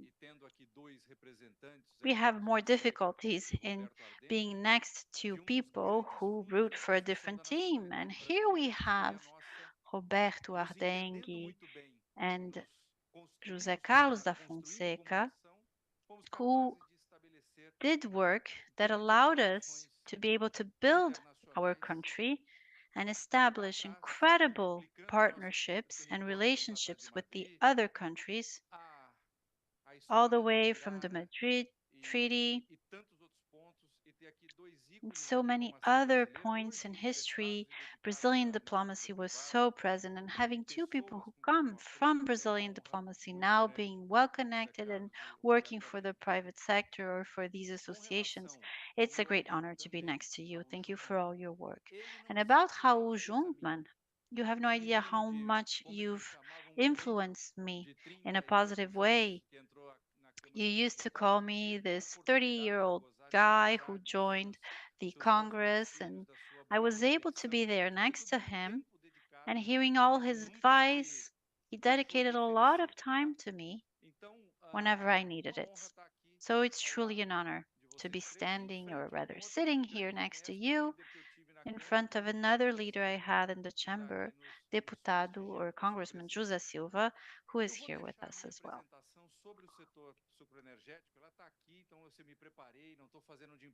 So I have a presentation that I had prepared. I didn't come unprepared, but I would prefer to now have some discussions about why this panel is so justified, it's so necessary, because all four of us depend and on each other as any organism. And at first sight, everything might seem very different. If you look at the human body and you just look at the arm, the leg, but you don't know what the entire body looks like, you cannot imagine that these two only work when together. They can only be effective if they work together. And we have the same thing happening here, starting with the integration of the sugar and energy sector and how it's connected to oil and gas. IBP, in its name and in its practice, incorporates more and more the perspective of bioenergy, and we are complementary. I always say that there is a difference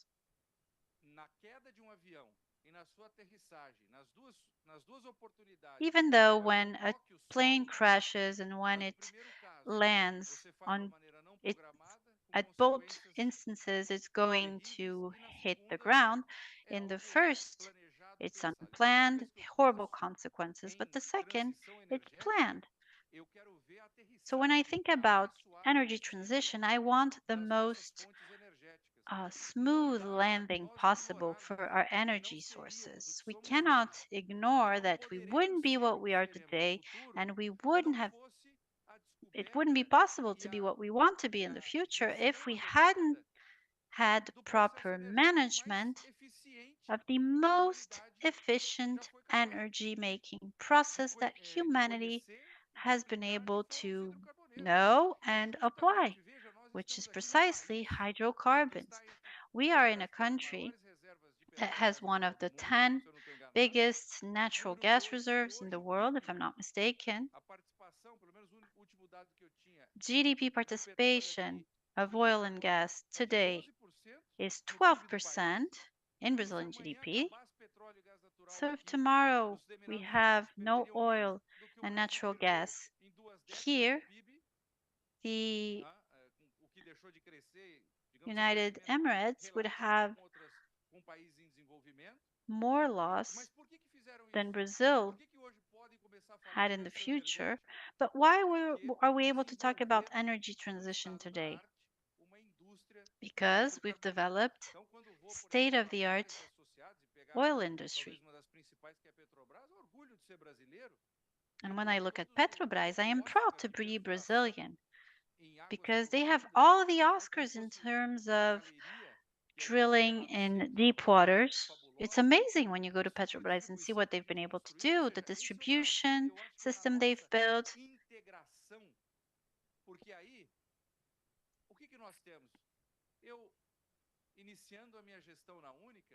When I started working in Unica, someone called me and said, there's a bill in the Congress that intends to forbid by a certain year the use of fossil fuels in Brazil. What does Unica think about it? I think it's absurd.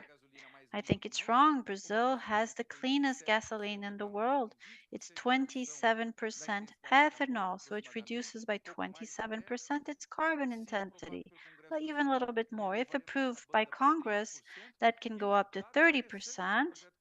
And from the Fuel of the Future project, when you increase ethanol content in gasoline, this wasn't done because of a request from the biofuel sector, but rather we were surprised by the request. So I called Minister Pietro and I said to him, where is this coming from? And he said, well, Evandro, it's very simple to explain. Brazilian gasoline has 93 points. And for the new generation of turbo engines that the automotive industry is launching, we need 95 points. How are we going to get it done? 3% more ethanol ensures us an increase by 1 point, and some adjustments in gasoline will allow us to have a gasoline that has a better chemical performance with decarbonization included.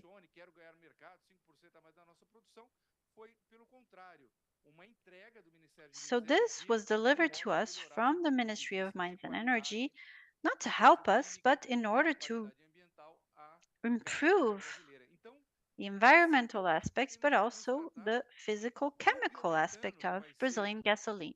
And this is how we have to treat biomethane. Biomethane is going to be the star for the next decade, for bioenergy over the next decade, and it wouldn't exist or it wouldn't have the potential it's going to have if it wasn't a drop-in with natural gas, if it wasn't the same molecule, if it wasn't able to use the same pipeline that already exists and we want to increase and develop. Ardenghy.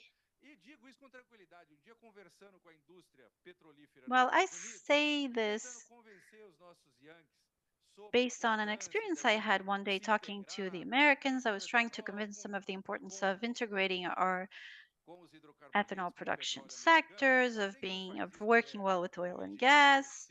I think he isn't here to do, well, he doesn't do this because he's a simple, honest man. But his American colleagues said to me, well, the day that this business of yours, and I was proposing blending, adding ethanol to improve gasoline, make it cleaner. This is what I was selling to them. And they said, well, the day that you're actually able to be taken seriously by proposing this, then one of us will probably buy the entire American ethanol sector. We can get it done. We can buy all of it. And we will make the energy transition happen. We just wanted them to increase the blend. This is what we had asked of him, and this was his response. So when we look at biomethane and natural gas, well, you're the rich one, so make sure you do the investments, and we can help you. We can go from 78 grams CO2 equivalent per megajoule, and we can have maybe 4, 0, half and half. You give me the pipeline, I decarbonize, and we have this mix, 40 grams or 35 grams per megajoule of energy. This is the discussion that we need to have. With José Carlos, we also have a long-standing dialogue in the sense that the biomass, the bioproducts, I mean, we are on the same side of the table. The ethanol made of corn that started being produced for 6 years in Brazil and now accounts for 20% of ethanol production, and ethanol that has the same intensity of carbon as the sugarcane, because the corn-based ethanol is the second crop. So there was the first crop of soy, and then there is maize, and then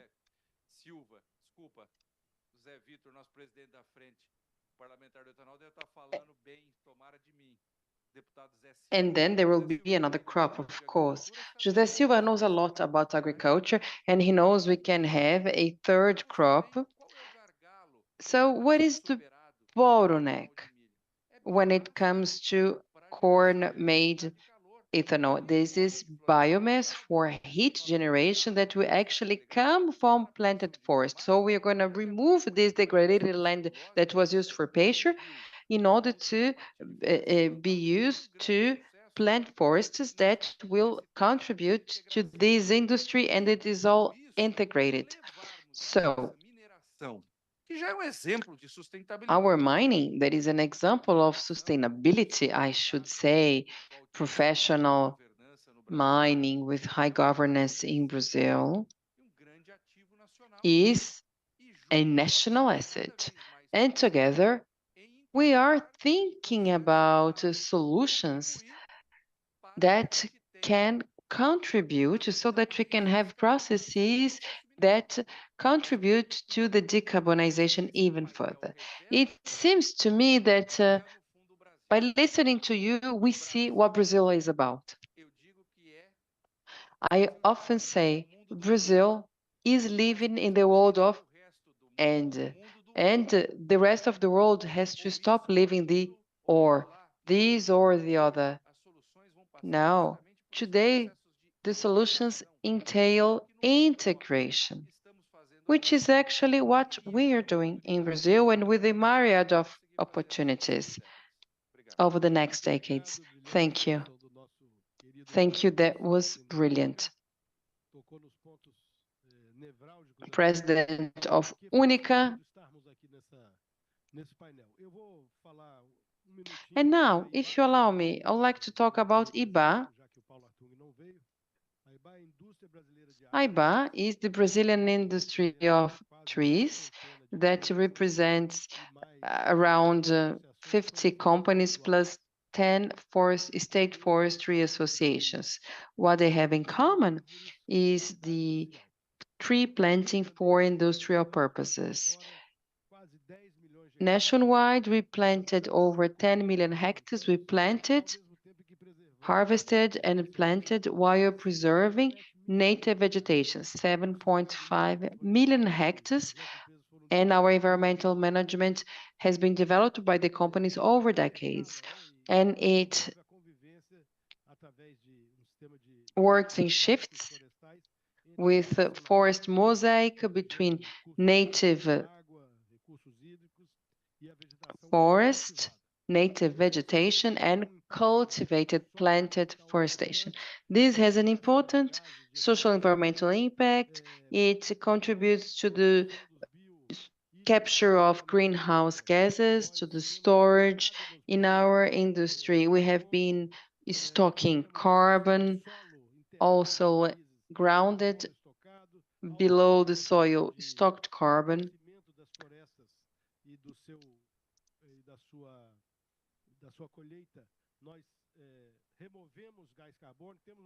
In the context of the harvest, we remove carbon indeed. So we have a nice balance between emissions and emotions indeed. So there is these intricacies on the discussion and interpretation of Article 6, the global regulated carbon market, while in Brazil, and here we have the MP, we are about to vote the bill on regulated carbon market. So in this sector, we generate more than 500 million jobs. So we generate jobs, we decentralize, and we make the difference. where we have our operations, the Human Development Index are impacted in a positive and long-standing manner. As compared to the neighbors, this is even so more striking.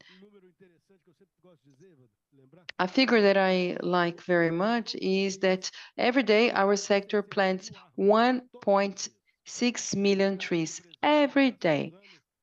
We have Suzano present at the COP. I think it's 1.1 million, but we have our partners from Gerdau. Gerdau is associated to our association because Gerdau has cultivated timber and they produce the green steel that reduces the carbon content in the steel industry. And I could give you many other examples. And another thing that I like very much to talk about is the fact that we are a sector of bioeconomy in large scale because we are on the positive side of the equation when it comes to climate and biodiversity because our production is actually replacing items that needed to be complemented with renewable sources, with products made of renewable sources. So nobody can have a single solution. It's a partnership. 6% of the textile global industry uses viscose threads that come from vegetable fiber. In the state of Minas Gerais, a joint venture with an Austrian company called Lenzing, with a Dexco, they developed a state-of-the-art industry, and they prepare soluble pulp for the fabric industry. They have 25% of their future production already sold. So consumers demand more and more that we take these issues into account, and this reflects in our figures. Until 2028, we should have investment in new plants, in new forest areas, amounting to more than 64 billion reais by 2028. In states such as Mato Grosso do Sul, São Paulo, Bahia, Minas Gerais, the southern area of Brazil, such as Paraná, Santa Catarina, we receive investments. Klabin launched a new plant in Santa Catarina for pulp and paper production. And also, I must say that our downstream products makes us very proud. Brazil has high rates of recyclability of paper and pulp. And we have actually developed a chain of high social impact thanks to several processes such as the cooperation with the pickers, the waste pickers. So our association together with Empapel play a major role in reshaping the future, a future of renewability, a future based on science and research. So our success story is the result of permanent and ongoing investment in research and development and science. Some of our companies have over 100 years of existence, such as Suzano, Klabin. Gerdau has almost 100 years, and these companies have always invested in research aiming at improving the quality of the crops, the selection of species, the biotechnology that is implemented. So we are very, very happy to take part in this discussion. So, okay, I made an advertisement of myself. I hope you are convinced. And now, because I am the moderator, we have a few minutes left. 15 minutes, okay. Maybe 17, 18. If you allow me. I would like to ask a question that all the three panelists can comment on. So I mentioned the investment in innovation and technology that support energy transition strategies and decarbonization strategies. So, this strategy, could you summarize what this implies for your sector? Mr. Minister Jungmann mentioned strategic minerals, and we know that in the sugar energy sector, we have the bioethanol. As to oil and gas, we also heard a summary. Now, how can we illustrate the outlooks? So what are the expected results of this investment in technology and science? Roberto, you can go first. Thank you, José Carlos. Few sectors in our economy have such an important vocation for innovation and technology. À medida que o petróleo foi ficando mais Innovation is so necessary because as oil has become more difficult to explore and extract, you were only able to meet the demand with technology. In Brazil, we have a model which is actually a quality, because in our concession contracts, when oil companies sign contracts with the government, they have to invest 1% of gross profit in innovation and research. So last year, we generated 5 billion reais in investments in technology. That's more than $1 billion generated from these resources of the oil and gas sector. And these resources, which are based on this clause, the research and development clause, a good portion of them are today invested in renewable energy. So we have models, examples of important technological contributions we've been able to develop in Brazil through these resources. So energy transition is entrained in the oil and gas industry. The oil and gas industry today can help develop renewable energy sector as well as get it developed and make it advance.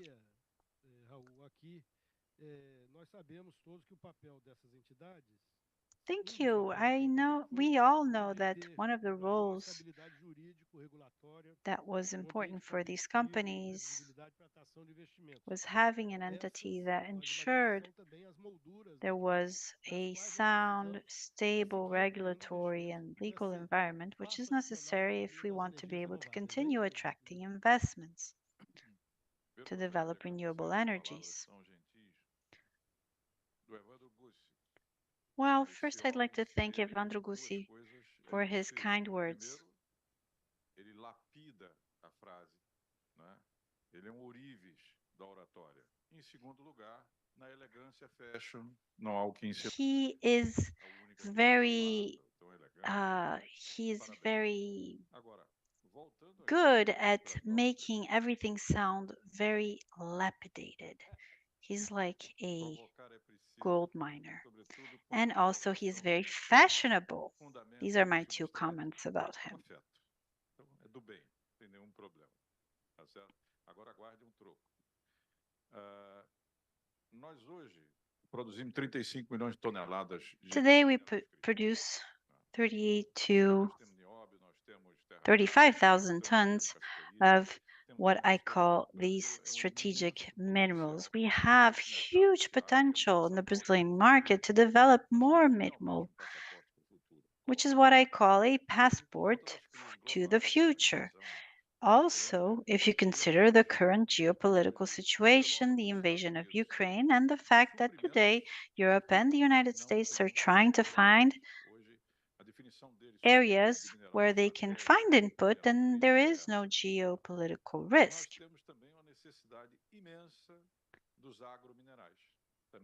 We also have a huge need to develop agro minerals. Agribusiness, which Evandro also represents, feeds maybe what, 1 billion, 1,200,000,000 people all over the world, but it imports 90% of its potassium. The same goes at a smaller scale for phosphate and other. So we need to provide more security to agribusiness, but in order to do that, we need to do three things. First, we need a national policy for critical minerals. We do not have one. And we're working with the government so that it can develop it. Second, mining is an activity that takes a long time. Between research and trade, it can take up to 8 to 10 years because it needs huge investments. And the good news is that the BNDES, the Brazilian Development Bank, at the end of the year is going to present a fund. And it's the first time we've had a fund dedicated to this, since a lot of the time it's usually the investors that back initial costs. And third, we need to know better what we actually have within Brazil. We don't really know what lies inside of Brazil. Looking up close, which is the scale that allows us to see what we can do in terms of mining, we've only mapped 3% of our territory. So we have all the capacities. We're developing regulation for the sector. We hope to be able to count on the support of BNDES to diversify our production. However, we need to really develop mineral research, mining research in our country to take advantage of these opportunities. We have the only green lithium in the world here in Brazil. It's a huge competitive advantage. No one else can do it, since lithium is a necessary mineral for electrification of engines. Also, niobium. 80% of niobium in the world comes from Brazil. 80%. And a company has been able to develop with Toyota a battery that can be charged within 10 to 15 minutes. So this is the potential we have, not just for minerals, but also for product verticalization. This is what we can get done. Thank you. Let's hear from Evandro. I just want to add one more thing and provoke you a little bit more. How can the sugar energy sector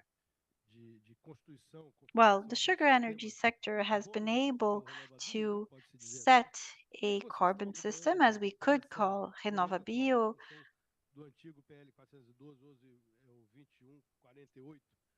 the 2148 bill for regulating carbon market. What's your opinion? We anticipated for it to be able to be approved in the lower house, but it wasn't. What is your perspective?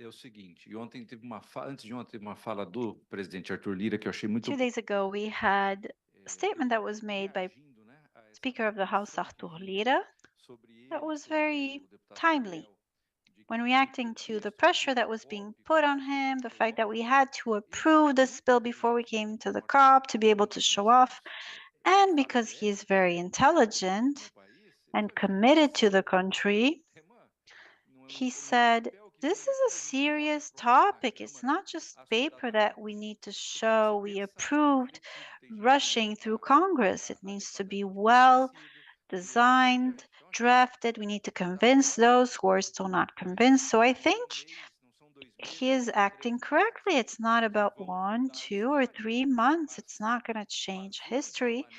And making sure that you get it done in a way that's not rushed or where there are loose ends is something that you need to really do and not try and gain 1, 2, or 3 months. So I think the Speaker of the House is very well placed.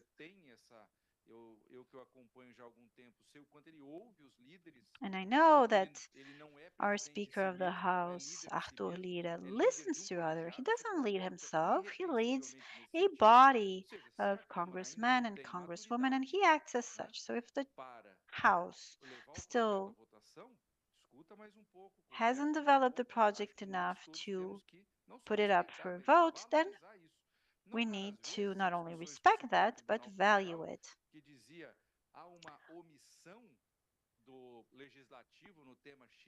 Our Supreme Court used to say that the Congress was omitting it, was neglecting one cause or the other.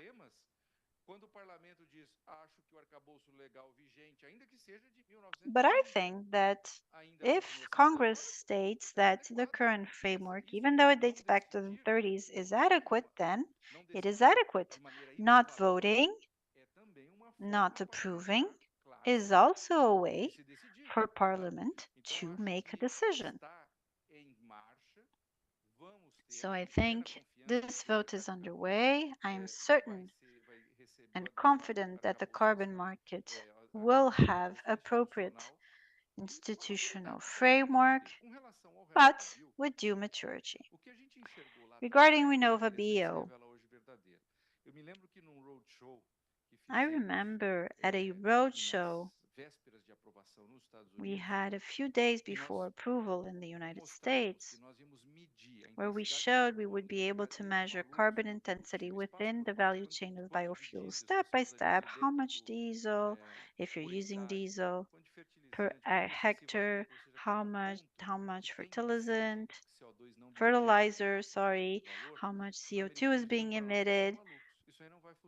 And the Americans would say, well, you're being crazy. This isn't going to work. You have to be practical. And what do? They have a benchmark. And this is what they use. Biodiesel, it's X, for ethanol, it's so on and so forth. So we made a bold decision in Brazil, which was to measure it plant by plant. For ethanol, for biodiesel, for biomethane now. We're going to do it as soon as we have sustainable aviation fuel as well. And this, aside from being able to compensate this effort, this also allows us to know the carbon intensity per liter of fuel that's being produced in Brazil. And once you know that,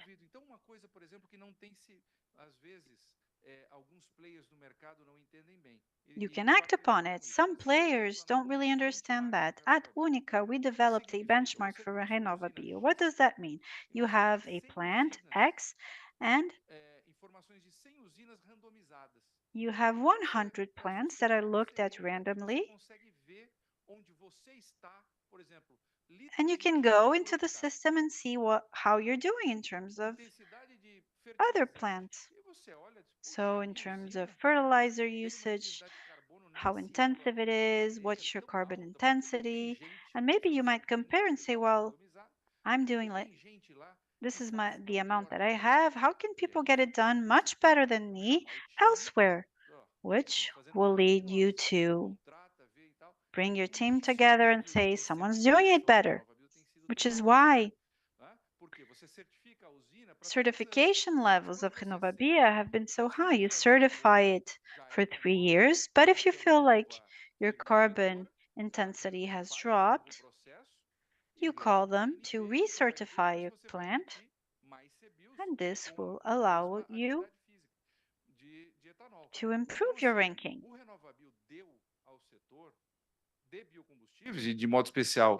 Thanks to RenovaBio, this sector received this very big opportunity. And I really want to close by saying that I heard from an authority. I studied this in Chicago, and I found out that if we have a carbon tax, we're going to reach the same result. And I said, you know, Your Excellency, approve it and everybody's going to be very happy, but you're going to pricify every liter of ethanol likewise. But with renewable bio, the lower carbon content ethanol has a different price, and that's why the program is so successful. Great. We have just 3 minutes. Do you have a question?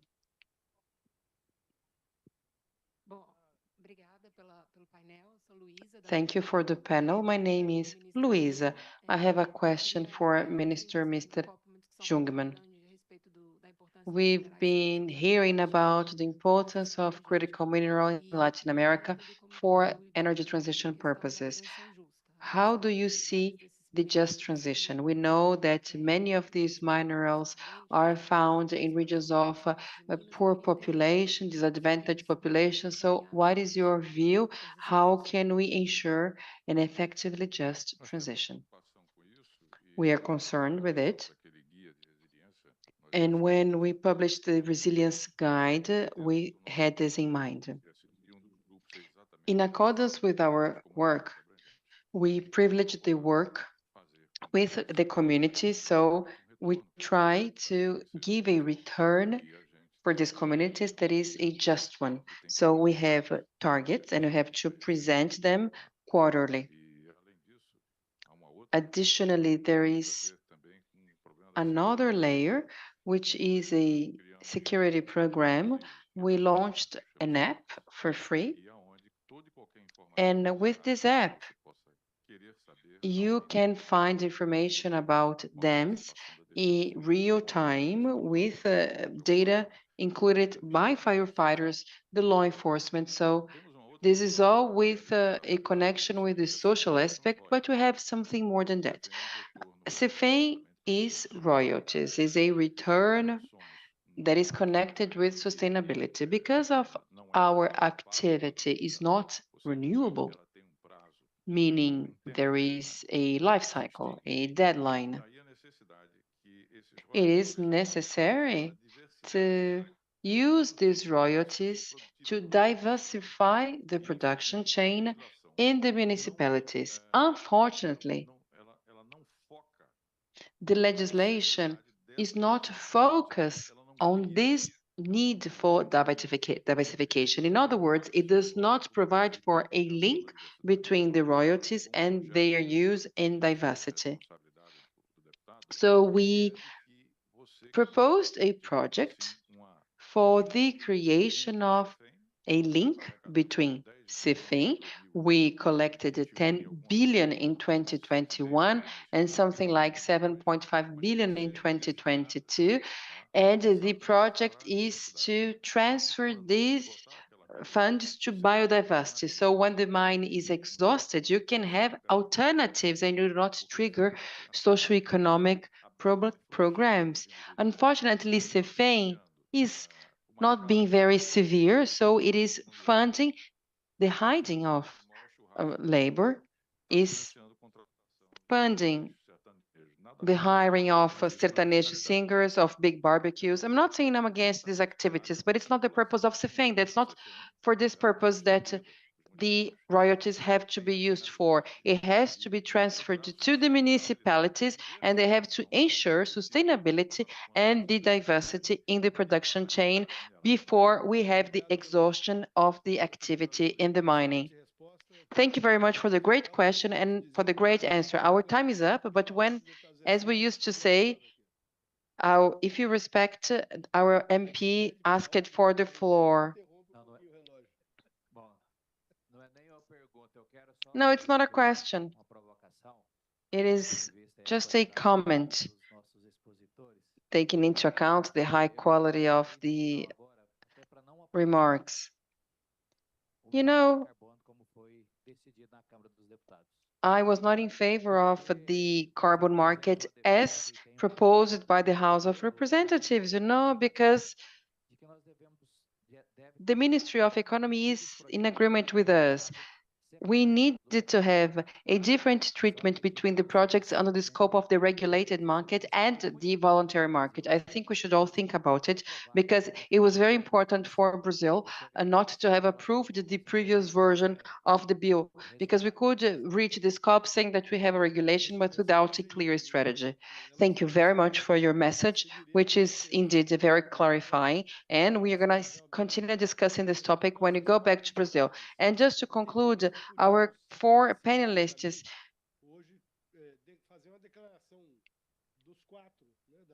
made statements on behalf of the 4 entities. I mean, a simple statement, but the aim was to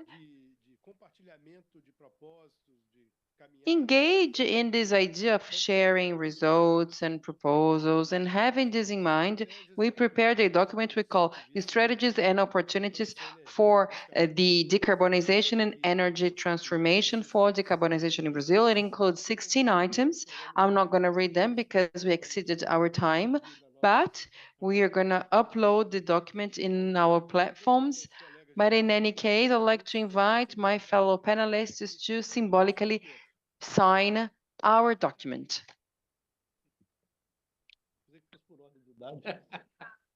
I thought it was by order of age.